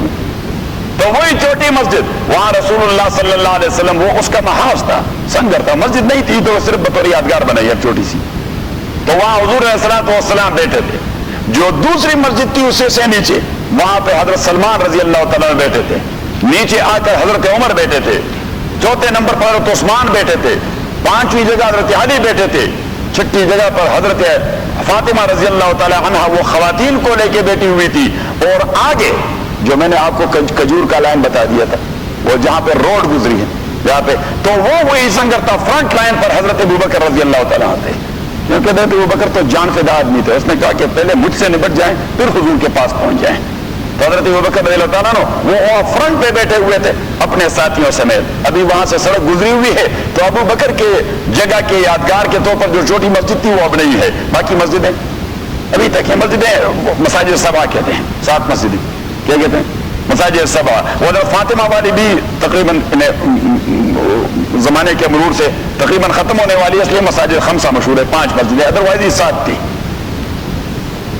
رسول اللہ صلی اللہ علیہ وسلم ان 3,000 لوگوں کو لے کر مدینے کی حفاظت کرتے رہے۔ وہ سخت سردی تھی، سخت سردی تھی اور ہوا چل رہی تھی، آندھی۔ کفار کے لیے صرف ایک ہی تدبیر تھی، اور وہ یہ کہ مدینہ میں بسنے والے یہودیوں کا ایک قبیلہ جو ابھی تک وہاں ہے، بنو قریظہ، اور وہ مدینہ کے جنوب مشرق میں رہ رہے تھے، مدینہ کے جنوب مشرق میں، کہ انہیں ابھارا جائے غداری پر، تاکہ پیچھے سے مصیبت بنائی جائے رسول پاک صلی اللہ علیہ وسلم کے لیے۔ حیی ابن اخطب جو بنو نذیر کے سردار تھے اور جلاوطنوں کے ساتھ جلاوطن ہو چکے تھے، انہوں نے آ کر ان لوگوں کو خوب ابارا کہ بھائی یہی موقع ہے، ادروائز آپ تو فارغ اور چلے گئے، بس غلامی کی زندگی بسر کرتے رہو گے۔ بنو قریظہ نے اپنے طور پر انتہائی خباثت کی۔ رسول اللہ صلی اللہ علیہ وسلم نے بنو غطفان کے پاس، جو قبیلے آئے تھے بنو غطفان کے 5-6-7 قبیلے تھے، بنو فزارہ، بنو اشجع، بنو اسد، یہ سارے بنو غطفان کے سب ٹرائبز ہیں۔ تو حضور علیہ الصلوۃ والسلام نے ان کے چیفز سے رابطہ کیا اور ان سے صلح کی بات چیت کی۔ بنو غطفان سے that's called what؟ جنگی ٹیکٹکس۔ تو حضور علیہ الصلوۃ والسلام نے بنو غطفان سے صلح کی بات کی اور انہیں کہہ دیا کہ دیکھیے ہم اس سال آپ لوگوں کو مدینہ کے پھلوں کا 1/3 مفت میں دے دیں گے۔ اور مدینہ تو بڑا ایگریکلچرل علاقہ تھا، 1/3 ان کو ملے، وہ لڑے کس لیے کہ 1/3 آپ کو دے دیں گے۔ سعد ابن عبادہ اور سعد ابن معاذ رضی اللہ تعالی عنہ نے حضور علیہ الصلوۃ والسلام سے پوچھ لیا کہ یہ کام آپ خدا کی حکم سے کر رہے ہیں یا آپ کی اپنی رائے ہے؟ یعنی مینز کہ آپ اپنے ساتھیوں پر بدگمان ہو گئے کہ وہ لڑیں گے نہیں، تو پھر یہ فیصلہ بالکل نہ کریں، ہم لڑیں گے۔ سعد ابن معاذ اور سعد ابن عبادہ رضی اللہ تعالیٰ، ایک خزرج کے سردار، دوسرے اوس کے سردار، کہ اگر آپ اس لیے کر رہے ہیں کہ آپ کو یہ خطرہ ہے لوگ کہیں بددل ہو کے پیچھے نہ مڑ جائیں، تو سعد ابن معاذ اور سعد ابن عبادہ نے کہہ دیا کہ موسیٰ علیہ الصلوۃ والسلام کے ساتھیوں جیسے توڑے ہیں کہ فَاذْهَبْ أَنْتَ وَرَبُّكَ فَقَاتِلَا، آپ جائیں اور آپ کا خدا لڑیں، ہم آپ سے کہیں گے آپ حکم دیں اور ہم لڑتے رہیں گے، لیکن اگر خدا کا حکم ہے تو پھر اس میں تو ہم رائے نہیں دے سکتے۔ حضور علیہ الصلوۃ والسلام نے فرمایا نہیں، یہ اللہ کا حکم ہے اس لیے میں ایسا کر رہا ہوں۔ اس دوران بنو اشجع کے سردار نعیم بن مسعود آئے مسلمان ہو کے، حضور علیہ الصلوۃ والسلام سے کہہ دیے کہ ابھی تک میرے اسلام کا کسی کو پتہ نہیں، آپ مجھ سے کام لے سکتے ہیں، کیونکہ لوگ وہاں مجھے مسلمان نہیں سمجھتے اس لیے کہ ان کو پتہ نہیں، لیکن میں مسلمان ہو کے آیا ہوں، تو آپ مجھ سے کام لے سکتے ہیں۔ رسول اللہ صلی اللہ علیہ وسلم نے اسے کہہ دیا کہ دیکھیے آپ ایسا کریں کہ بنو قریظہ کو کسی طریقے سے سازش سے باز رکھیں، وہ پیچھے سے جو یہودی خباثت کر رہے ہیں ان کے پاس جائیں اور ان کو ذرا سمجھائیں بجھائیں۔ اب نعیم بن مسعود چلے گئے، وہ تو عربوں کے بہت بڑے سردار تھے، اس کو ٹیکٹکس آتے تھے، اس نے بنو قریظہ سے کہہ دیا کہ آپ اپنا جینا کیوں دوبر کر رہے ہیں، ہم تو واپس چلے جائیں گے سارے قبائل، ہم یہاں رہنے کے لیے توڑے آئے ہیں، صحیح جنگ ہوئی تو ہوئی، نہ ہوئی تو واپس گھروں میں چلے جائیں گے، آپ لوگوں کے ساتھ تو وہ نبٹ لیں گے یہاں، تو آپ اپنا بیڑا غرق کرنا چاہتے ہیں، کیوں ایسا کرتے ہیں؟ اور قریش تو تنگ آ چکے ہیں محاصرے سے، وہ واپس جانے والے ہیں کہ وہ محاصرہ توڑ نہیں سکتے، خندق کو پار نہیں کر سکتے، ان میں سکت نہیں رہی، تو آپ لوگ اپنی مصیبت اپنے سر پر کیوں لے رہے ہیں؟ اور پھر وہ آ گئے بنو غطفان کے پاس اور باقی قبائل کے پاس اور ان سے کہہ دیا کہ دیکھیے، بنو غطفان سے اور اپنے قبیلے سے کہ دیکھیے وہ بنو قریظہ والے آپ لوگوں پر اعتماد نہیں کر رہے، آپ ان کو سازش میں تو پنسا رہے ہیں، لیکن میں نے ان کی باتیں سنی، وہ بھی کہتے ہیں کہ یہ لوگ ہمیں پنسانا چاہتے ہیں، کیونکہ وہاں سے نعیم بن مسعود نے اپنے باتوں کے پس منظر میں ان سے یہ اگلوا لیا کہ ہاں تو پھر اس کا معنی یہ کہ لوگ ہمیں پنساتے ہیں اور یہ واپس جا رہے ہیں، تو اس نے کہہ دیا کہ وہ بنو قریظہ والے وہ آپ لوگوں پر اعتماد نہیں کر رہے اور شاید وہ آپ لوگوں سے کچھ ضمانت مانگے، آپ لوگوں سے ضمانت مانگے۔ اب یہ محاصرہ تقریباً 25 دن رہا، سخت ٹھنڈ، سخت سردی، آندھی چل رہی تھی، اور پھر ایسا زبردست وہ کڑکدار قسم کا وہ بادل آئے اور ایسی زبردست طوفان آئے کہ قریش اور قبائل راتوں رات اپنے خیمے اکھاڑ کر چل پڑے کہ بھائی اب ہم سے مزید نہیں ہو سکتا۔ صحابہ کرام کو صبح رسول کریم صلی اللہ علیہ وسلم نے اطلاع دے دی ہے کہ رات انہیں اللہ کریم نے بگا دیا ہے۔ نیچے قرآن کریم کے اندر اللہ فرماتے ہیں کہ وہ انزل جنودا لم تروها، کہ اللہ کریم نے انہیں بگانے کے لیے ایسے لشکر بھجوایا، آندھی کا لشکر، بجلی کی کڑک، سخت سرد، یہ سارے اللہ کے لشکر ہوتے ہیں۔ اللہ کریم نے فرمایا آپ کی لشکر کیا تھی، میں نے ایسے لشکر بھجوا دیے کہ وہ راتوں رات چلے گئے۔ وہ انزل جنودا لم تروها، کہ میں نے راتوں رات ان لوگوں کو بگا دیا۔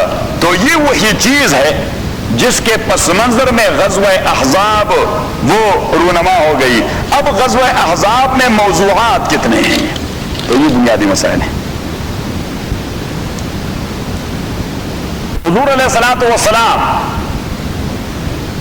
خود کے بعد معاشرے کے اصلاح کی فکر میں تھے. وراثت کے احکام، طلاق کے احکام، گیمبلنگ اور شراب کی حرمت، متبنہ کا مسئلہ، ڈاکٹر سن زہار کا مسئلہ. جو آدمی اپنی بیوی سے کہہ دے آپ میرے لیے میری ماں جیسی ہیں، میری بہن جیسی ہیں، میری بیٹی جیسی ہیں. ساتھ ساتھ منافقین مسلمانوں کے عورتوں کو چھیڑتے رہے تو پردے کا حکم نازل ہو گیا. پردے کے بنیادی احکام یہ سورہ احزاب میں نازل ہوئی اور تکمیل اس کی سورہ مومنون میں ہو گئی. بنیادی احکام سورہ احزاب میں اور تکمیل 1 سال بعد سورہ مومنون اور سورہ نور میں. سورہ نور میں پہلے رکوع سے معلوم ہوتا ہے کہ یہ سورت اس وقت نازل ہوئی جب حضرت زینب کو طلاق دے چکے تھے. حضرت زید ابن حارثہ حضور کے اڈاپٹڈ سن حضرت زینب بنت جحش کو طلاق دے چکے تھے اور معاملہ آیا زینب کے نکاح کا. دوسرے رکوع میں غزوہ احزاب اور غزوہ بنو قریظہ اسی کا تذکرہ ہے. رکوع نمبر 4 آیت نمبر 35 تک حضور علیہ الصلوۃ والسلام کے معاشی زندگی اور معاشی تنگی کا تذکرہ ہے کہ ازواج مطہرات آپ صلی اللہ علیہ وسلم سے مطالبہ کر رہے تھے اور معاشی اعتبار سے آپ صلی اللہ علیہ وسلم افورڈ نہیں کر سکتے تھے. اللہ نے حکم دے دیا ازواج مطہرات کو کہ دنیا اور آخرت میں ایک چیز کا انتخاب کرو، یا تو دنیا مطالبہ کرو رسول پاک سے تو نکل جاؤ اس گھر سے، اور اگر رسول پاک کے پاس تو پھر آپ نے آخرت کے لیے ساری تکلیفیں اٹھانی ہیں. آیت نمبر 36 سے لے کر 48 تک حضرت زینب کا واقعہ. آیت نمبر 49 طلاق کا قانون.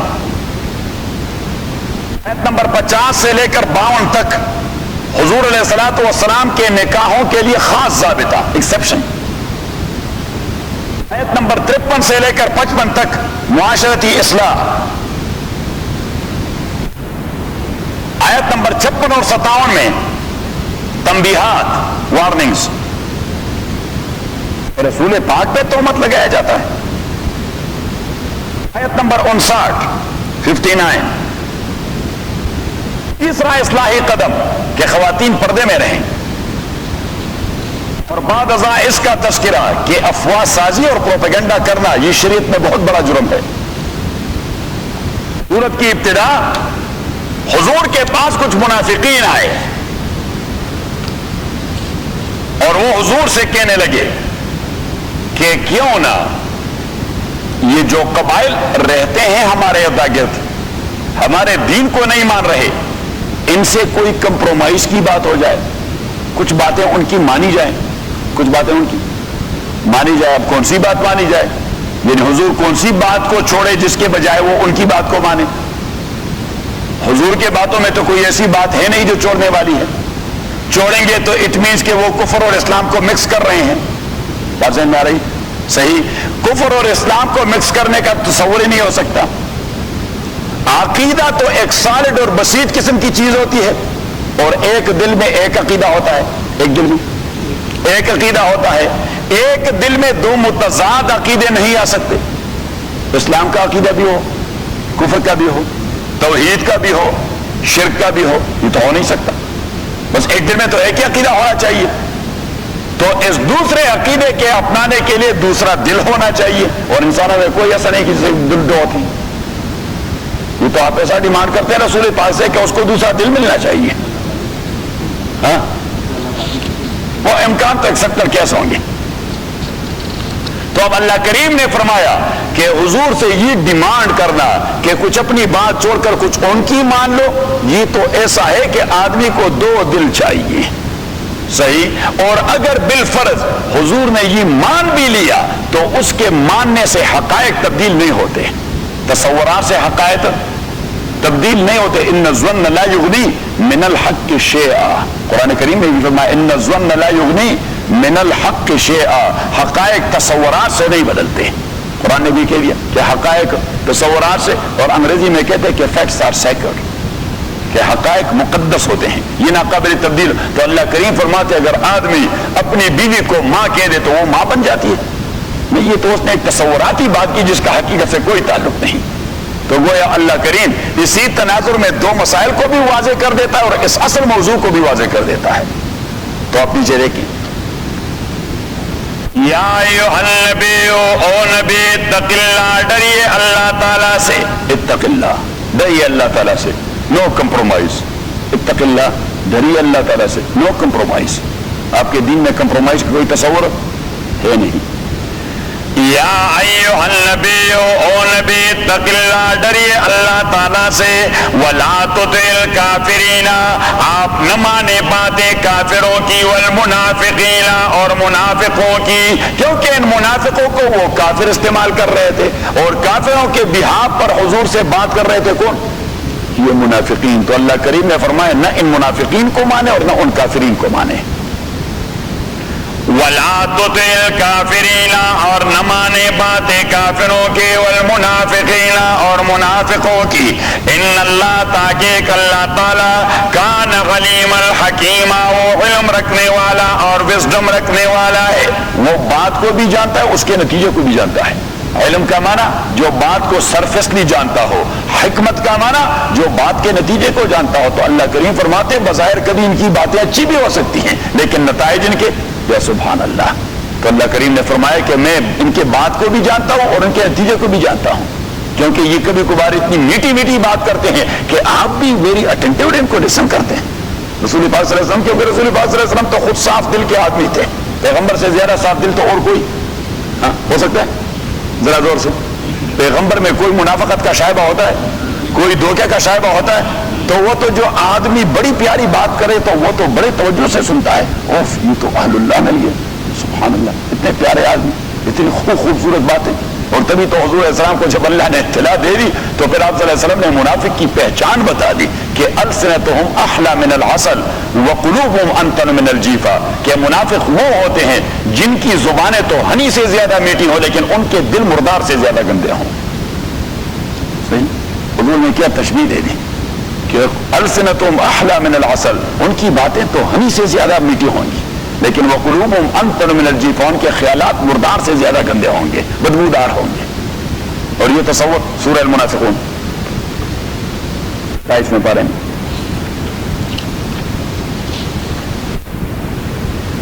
دیکھ لیا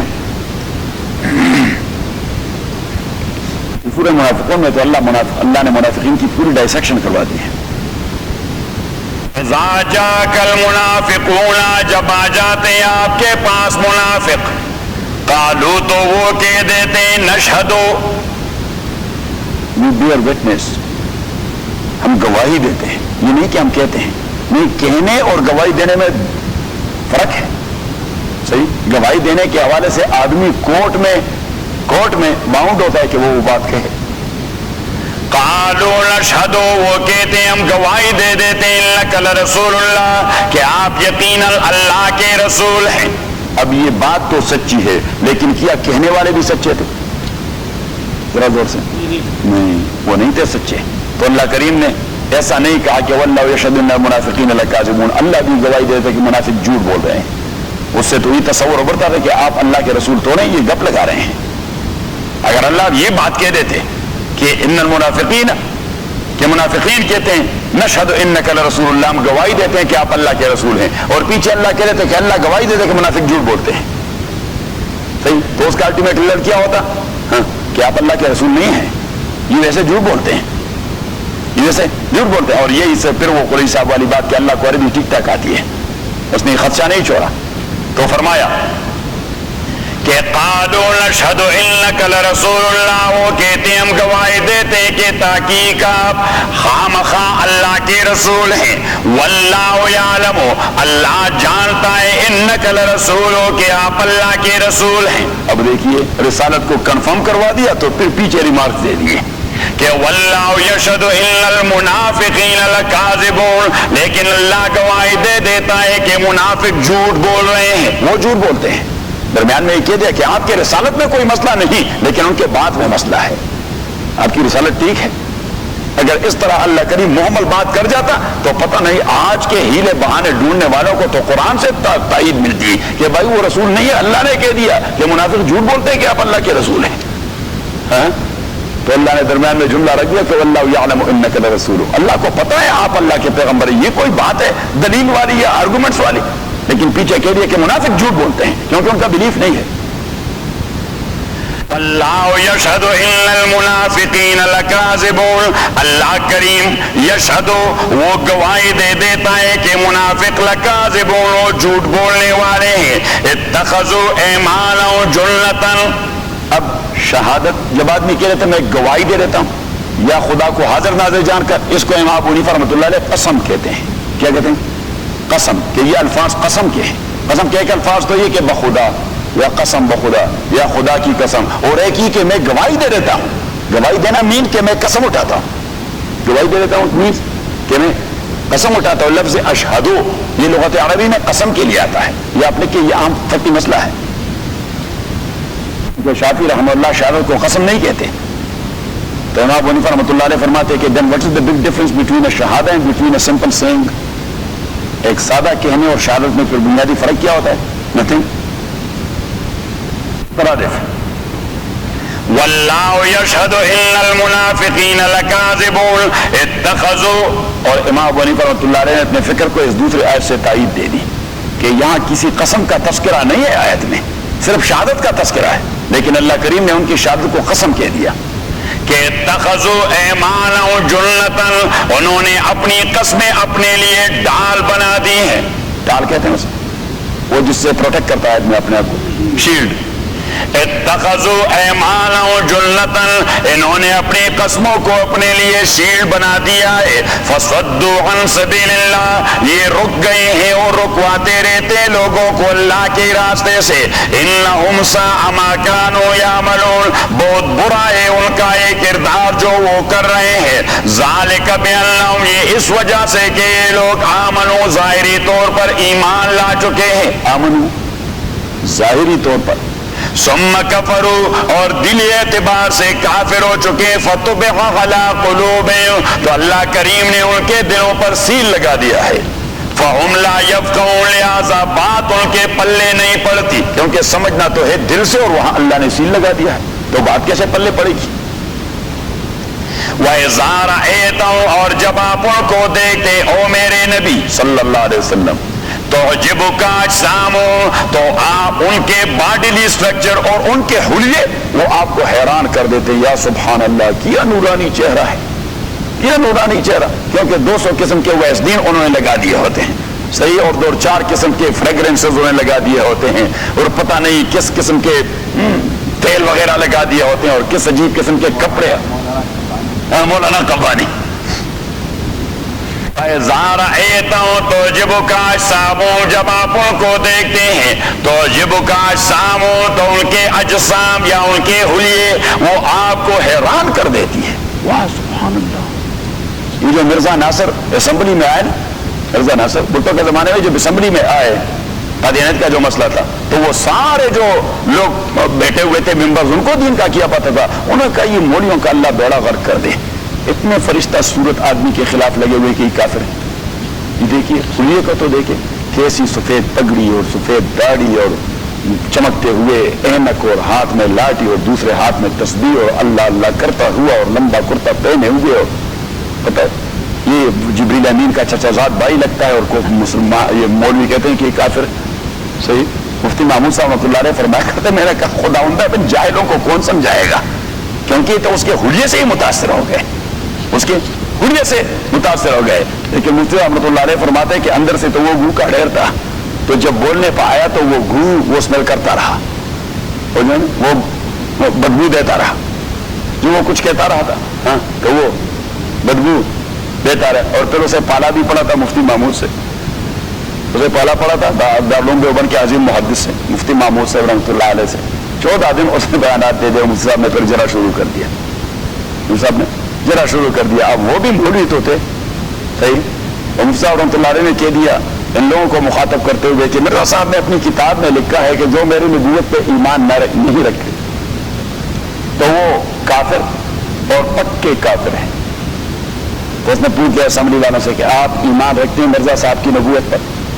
تو اتنا عقیدہ تو ہر مسلمان کو معلوم ہے. ساروں نے کہہ دی نہیں, اس کو نبی تو نہیں مانتے, اس کو نہیں بنے. تو اس نے کہا کہ وہ کہتے ہیں کہ کافر اور پکے کافر. اب وہاں سے مرزا ناصر اٹھ گیا. اس نے کہا اسپیکر صاحب فاروق علی تھے, اس نے کہا اسپیکر صاحب میں جواب دے دیتا ہوں مفتی صاحب کا. اس نے کہا دے دیجیے. تو اس نے کہہ دیا کہ مفتی صاحب بخاری نے کتاب الایمان میں ایک چیپٹر باندھا ہوا ہے. بخاری نے, امام بخاری نے کتاب الایمان میں چیپٹر باندھا ہوا ہے کہ باب ما جاء فی کفر دون کفر و ظلم دون ظلم, کہ کفر کے مراتب ہوتے ہیں. کفر کے مراتب تو ایک ہوتا ہے کفر عملی اور ایک ہوتا ہے کفر اعتقادی. ایک ہوتا ہے کفر عملی اور دوسرا ہوتا ہے کفر اعتقادی. تو مسلمان کو بھی کافر کہا جا سکتا ہے اگر وہ عملاً کفر کا ارتکاب کر رہا ہو. صحیح. تو صاحب نے فوراً سوال پوچھ کیا کہ وہ عمل کا کافر وہ کچا کافر ہو گیا پکا کافر؟ تو اس نے کہا وہ کچا کافر. تو اس نے کہا یہ مرزا صاحب نے لکھا ہے کہ وہ کافر اور پکے کافر ہیں, تو اس کو اعتقادی کافر مانتے ہیں, اس کو اعتقادی علاقی.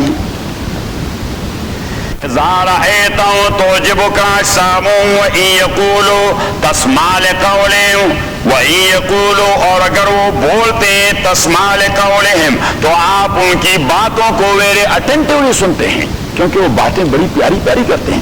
لیکن اللہ کریم فرماتے ہیں کہ ہدایت کے اعتبار سے وہ ایسے کانم خشب مسمدہ, جس طرح خشک لکڑی دیوار سے آپ نے لیل کروا دیا ہو, دیوار کے ساتھ آپ نے تکیہ دیا ہو, کسی کام کا نہیں, وہ خود ٹک بھی نہیں سکتا.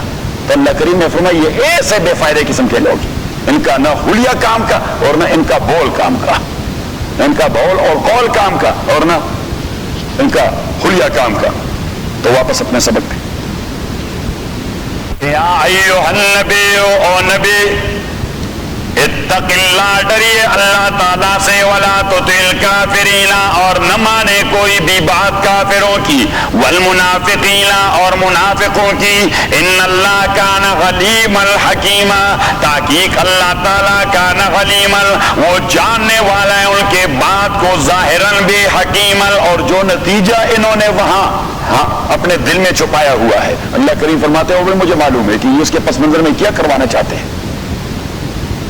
وَاتَّبِعْ مَا يُوحَىٰ إِلَيْكَ مِن رَبِّكَ, آپ فالو کریں ما, وہ وحی جو آپ کو وحی کی جاتی ہے آپ کے پروردگار کی جانب سے, تو وہ 100% آپ اس کو فالو کریں, اسی پر کسی قسم کا کمپرومائز نہ ہو. That is deen.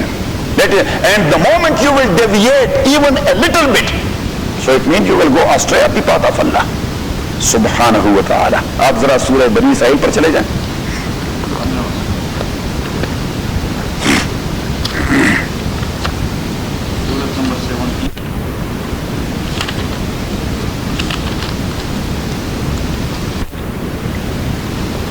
آیت نمبر 73 لکھ لیا. 73 وَإِن كَادُوا لَيَفْتِنُونَكَ, اور تاکہ یہ کفار اور مشرکین ہیلے بہانے ڈھونڈتے رہتے ہیں, منصوبے بناتے ہیں. کیا کرتے ہیں؟ منصوبے بناتے ہیں. لِيَفْتِنُونَكَ عَنِ الَّذِينَ أَوْحَيْنَا إِلَيْكَ, تاکہ آپ کو ڈائیورٹ اور ڈیویٹ کروا سکے, عن الذی, اس قرآن سے, أَوْحَيْنَا إِلَيْكَ. پولیس صاحب نہیں نکالے. 73 آیت نمبر 290 آیت 73 نکال لیا. وَإِن كَادُوا لَيَفْتِنُونَكَ, یہ تدبیر بنا چکے کہ آپ کو ڈیویٹ کروائیں, عَنِ الَّذِي أَوْحَيْنَا إِلَيْكَ, اس قرآن سے جو ہم نے آپ کو وحی کی ہے, لِتَفْتَرِيَ عَلَيْنَا غَيْرَهُ, تاکہ آپ ہمیں منسوب کروائیں ایسی باتیں جو قرآن کی نہیں, ان کی مرضی کی باتیں, اور آپ یہ کہیں یہ بھی اللہ نے کہہ دیا ہے. آپ یہ کہہ دیں ہاں اللہ نے کہہ دی, کیونکہ مداحنت اس چیز کا نام ہے, کمپرومائز اس چیز کا نام ہے کہ بات دین میں نہ ہو اور آپ کہتے ہیں کہ اے نہاؤ. کبھی کبھار ہم فتوے ایسے بھی دے دیتے ہیں, صحیح ہے, ہمارے فتوے یہاں اے نہاؤ سے شروع ہو جاتے ہیں. پہلے ہم کہہ دیتے ہیں جو دین ہے, یعنی پہلے فتویٰ جو ہم دے دیتے ہیں وہی دے دیتے ہیں, ہاں جو دین کہہ رہا ہے, کیونکہ مولوی تو ہم ہیں, صحیح, لیکن پیچھے حالات ہیں تو وہاں کہتے ہیں کہ anyhow in the circumstances we have. یہی وہ چیز ہے.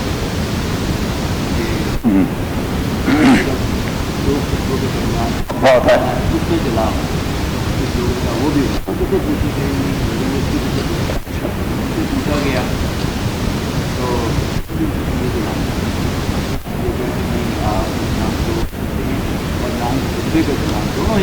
صحیح, انٹلیکچوئل دین. لیکن پھر کسی نے سوال کیا کہ آپ اس کا جواب لکھ میں لکھیں. اچھا, لکھ میں جو جواب لکھتا وہ اس کو بالکل مختلف ہے. اچھا, انہوں نے کہا کہ یہاں تک ہماری ضروریات مختلف ہیں اور آتا ہے کہ جامعہ دہلی میں تو جامعہ ملیہ میں اگر لگائے تو پھر دین تبدیل ہو جائے گا. اور وہ ہر بھی مسئلے کے مطابق جو ہے وہ آپ کو نہیں چلا سکتے, لیکن ان کی مسئلے کے علم انہوں نے کہا کہ آپ چلا سکتے ہیں. ایسا گڑبڑ جواب دیا نہ ہماری پلے میں پڑا تھا نہ جو وہ تنظیم ان کے پلے میں پڑا. بات کسی کے ذہن میں نہیں آئی. غلط جواب, غلط کیا مطلب گڑبڑ کر دی. وہ خلیفہ کی امپورٹنس نہیں, اس کے طالب علم کی جائے امپورٹنس. ایک سوال پوچھا گیا ہے ایک اس قسم کے آزاد خیال بندے سے کہ بھائی زکوٰۃ کو ہم مسجد میں یا یہ جو ویلفیئر ادارے ان کے کنسٹرکشن میں ان کسی جس میں تملیغ نہیں ہوتی تو اس میں ہم لگا سکتے ہیں. تو اس نے لکھا ہے کہ اسلاف میں سے کسی نے اس کو جائز نہیں قرار دیا, اس لیے کہ قرآن کریم میں اس کے لیے 8 لوگ مخصوص کیے گئے ہیں, اور اگر آپ کسی خیر کے کام میں لگا سکتے تھے تو پھر اللہ کو ضرورت ہی پیش نہ آتی کہ 8 طبقوں کو مخصوص کریں. پھر وہ کہہ رہے تھے مختصراً سورہ توبہ میں کہ بس یہ زکوٰۃ آپ خیر کے کام میں لگائیں. تو ایک جنرل کانسیپٹ دے رہے تھے, اور جہاں بھی آپ خیر کے لیے لگاتے تو لگا رہے, لیکن جب اللہ کریم نے 8 لوگوں کو مخصوص کیا تو اٹ مینس کہ یہ ان کا ڈیو رائٹ ہے, انہیں کو دیا جائے, اسی کے علاوہ کسی دوسرے مصرف میں نہ لگایا جائے. لیکن نیچے لکھا ہے لیکن ہمارے ہاں حالات ایسے ہیں کہ ہمیں مسجدیں بھی بنانی ہوتی ہیں اور ہمیں سوشل ہال بھی بنانے ہوتے ہیں اور یہ بھی ہوتے ہیں, لہٰذا میری رائے یہ ہے کہ اگر کوئی یہاں لگائے تو فتویٰ دیا جائے کہ زکوٰۃ ہو گیا.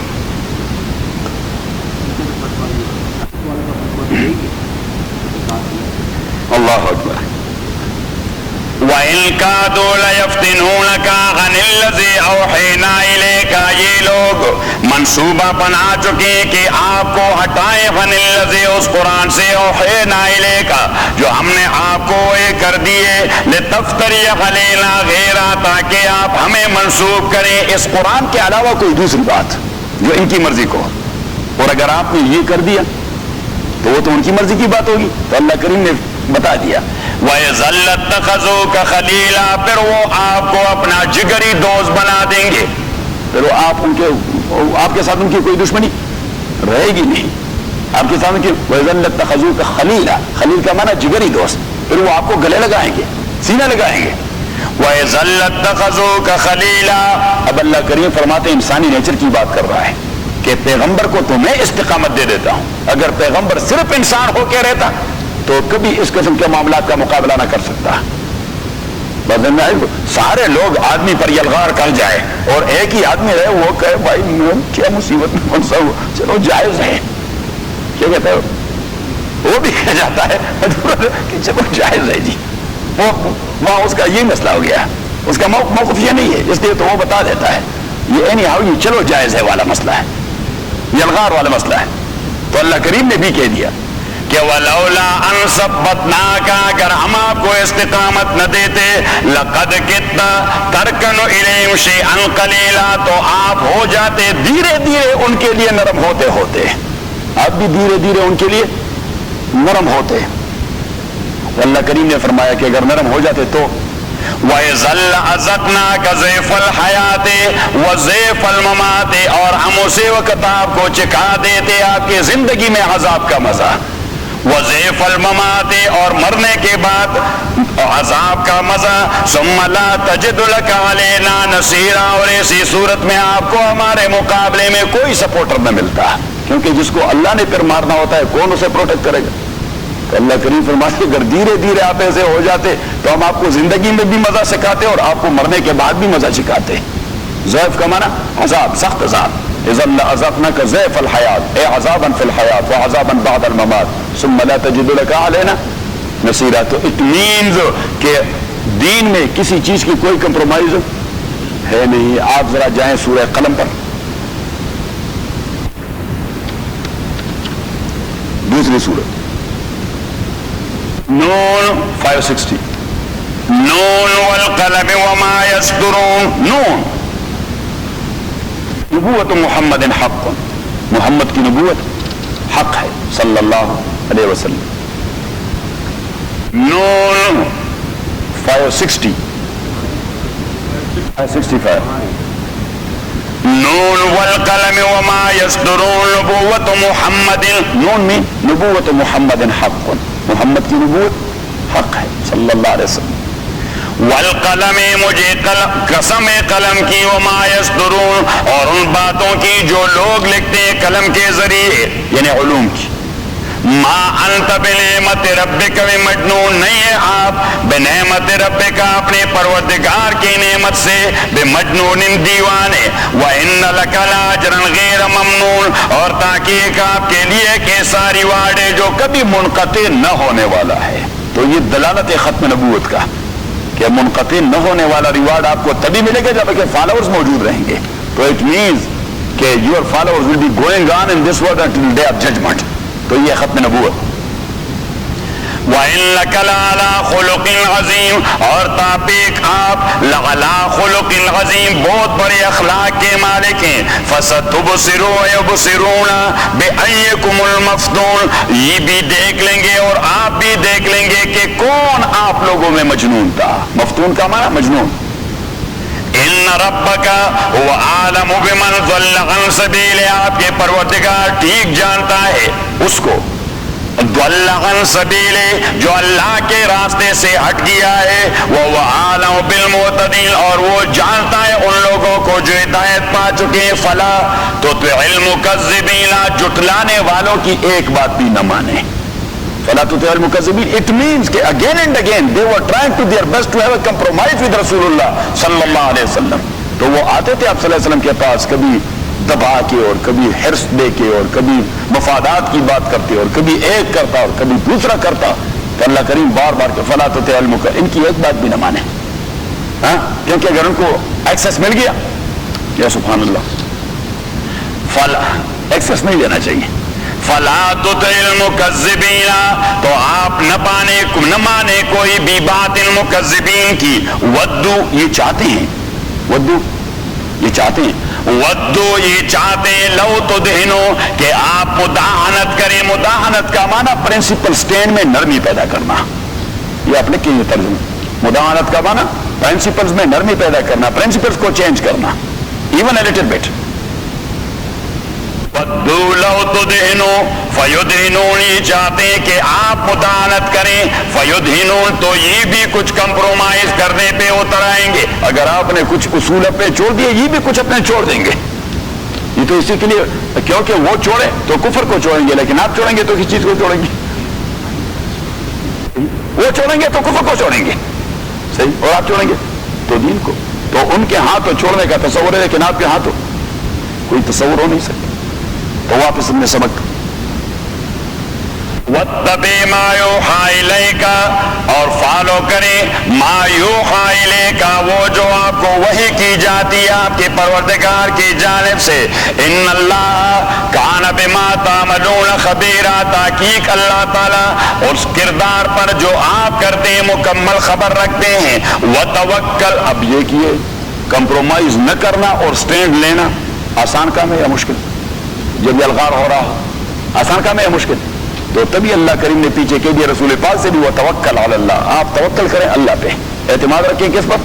اللہ پر. Trust in Allah, trust in اللہ. مشکلات ہوں گی, لیکن پہلے سے اس کا ذہن بنا رہا, وہ توکل علی اللہ, کہ ایسے معاملات میں آپ صرف اللہ پہ اعتماد رکھیں.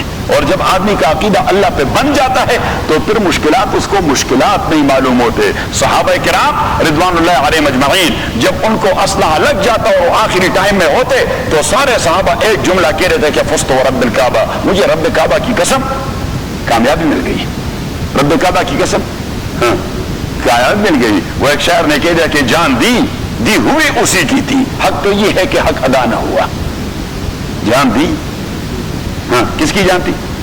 اللہ کی جان دی ہوئی اسی کی تھی، میں نے دیا کچھ نہیں، حق تو یہ ہے کہ حق ادا نہ ہوا، میں کوئی ادا ہی نہیں کی، کیا کمال کر دو اس شعر میں کہ جان دی ہوئی اسی کی تھی. یہ شعر اپنے پاس لکھی یا شاہ ہاں غالب کیا پتہ نہیں کس کا کہ جان دی ہوئی اسی کی تھی، حق تو یہ ہے کہ حق ادا نہ ہوا. غالب کا ہی ہے، لیکن میرے سر پر آج چچا غالب کی ٹوپی نہیں ہے. یہ اللہ کے لیے جان دینے کو فنا فی اللہ کا رتبہ کہتے ہیں کہ آدمی اپنے آپ کو ختم کر دیتا ہے، اللہ کو باقی سمجھتا ہے. ہاں کہ اللہ بس باقی ہوس، اللہ بس باقی. وہ شاعر نے کہہ دیا کہ فنا فی اللہ کی تہ میں بقا کا راز مضمر ہے، جنہیں مرنا نہیں آتا انہیں جینا نہیں آتا. اگر آپ نے جینا ہے پھر آپ پہلے مرنا سیکھو گے. فنا فی اللہ کی تہ میں بقا کا راز مضمر ہے. اگر آپ باقی ہونا چاہتے ہیں تو آپ نے اپنے آپ کو فانی کرنا ہے اللہ کے لیے. آپ نے اپنے کو اللہ کے لیے ختم کر دیا تو باقی ہو جاؤ، لوگوں کے دلوں میں بس جاؤ گے، لوگوں ہاں دلوں میں بس جاؤ گے. جنہیں قربانیاں دی ہے وہ کوئی ہمارے چچے توڑے تھے لیکن ہمارے دلوں میں بس رہے ہیں. فنا فی اللہ کی تہ میں بقا کا راز مضمر ہے، جنہیں مرنا نہیں آتا انہیں جینا نہیں آتا. نہ وہ دنیا جہاں مرنے کی پابندی وہاں جینے کی پابندی. وَاتَّبِعْ مَا يُوحَىٰ إِلَيْكَ مِن رَّبِّكَ إِنَّ اللَّهَ كَانَ بِمَا تَعْمَلُونَ خَبِيرًا وَتَوَكَّلْ عَلَى اللَّهِ. اعتماد کو اللہ تعالیٰ پہ.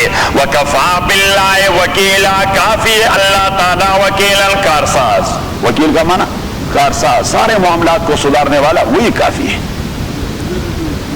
ہاں لیکن لوگ اس پہ ڈیپینڈ کرتے ہیں ہمارے کارساز ہیں.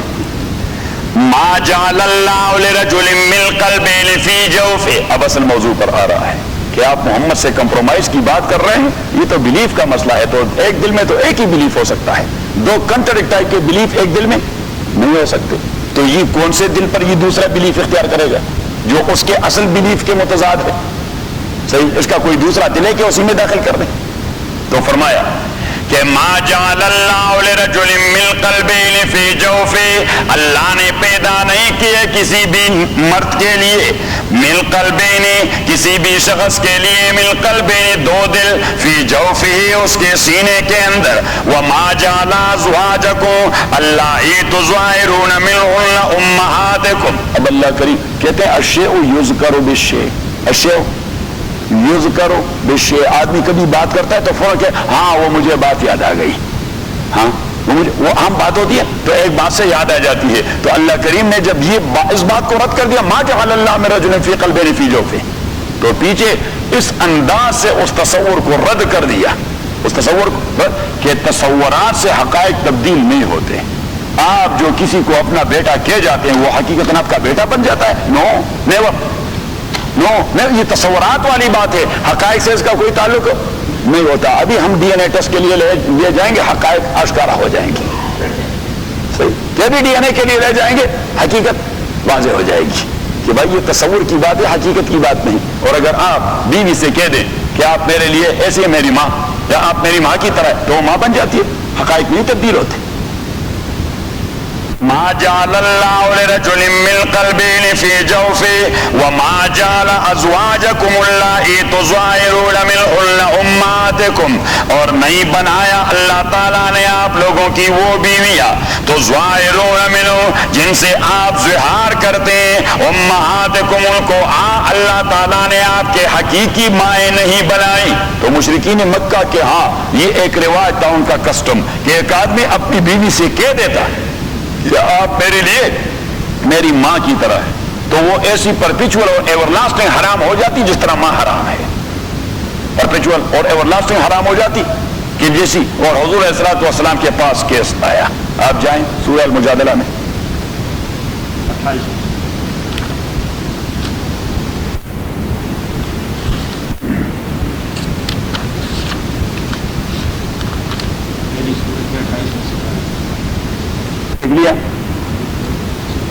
قد سمع اللہ قول التي تجادلك في زوجها.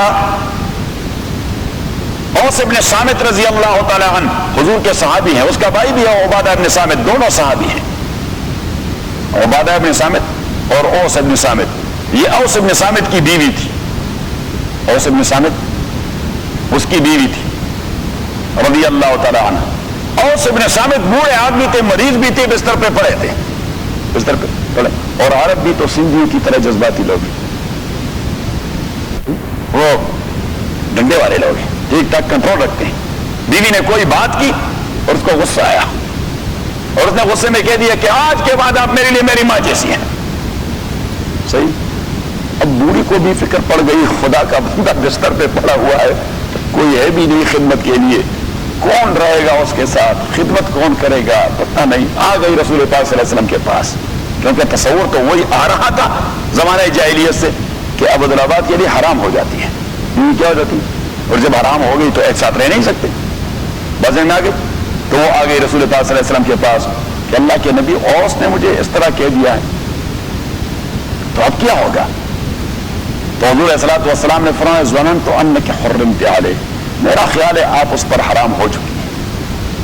یہ حضور کا اجتہاد تھا، ظننت انک حرمت علیہ، میرا خیال ہے آپ اس پر ہمیشہ کے لیے حرام ہو چکی ہیں۔ تو وہ بوڑھی کہہ رہی ہے نہیں یہ ایسا نہیں ہو سکتا، اس کی خدمت کون کرے گا؟ تو حضور الصلوۃ والسلام نے کہہ دیا کہ میں مسئلہ بتا رہا ہوں کہ آپ اس پر، آپ نے مجھ سے پوچھا تو آپ اس پر حرام ہو چکی ہیں۔ وہ چلی گئی، پھر آ گئی کہ اللہ کے نبی کوئی حل؟ اس نے کہا ظننت انک حرمت علیہ۔ تو جبریل امین آئے، اللہ کریم نے فرمایا میں آپ لوگوں کی ڈائلاگ کو ٹھیک توجہ سے سن رہا تھا۔ قد سمع اللہ قول التی تجادلک فی زوجہا، اللہ کریم ٹھیک ٹھاک سن چکا ہے اٹینٹیولی قول التی، اس خاتون کی باتیں، تجادلک فی زوجہا جو اپنے شوہر کے حوالے سے آپ کے ساتھ آرگومنٹس کر رہی تھی، رسول پاک کے ساتھ آرگومنٹس کر رہی تھی کہ نہیں جی وہ اس بوڑھے کی خدمت کون کرے گا؟ تو اس نے کہا اس کو نہیں کہنا چاہیے، جب اس نے کہہ دیا تو یہی تو ہو گیا۔ اس نے کہا نہیں جی کوئی حل ہونا چاہیے، آرگومنٹس کر رہی تھی۔ وَتَشْتَكِي إِلَى اللَّهِ، اب یہ بوڑھی اس نے کہہ دیا خدا ان کوئی حل بٹوا دے، تو اللہ کریم نے فرمایا وہ اپنی کمپلینٹ اللہ کے سامنے پیش کر رہی تھی۔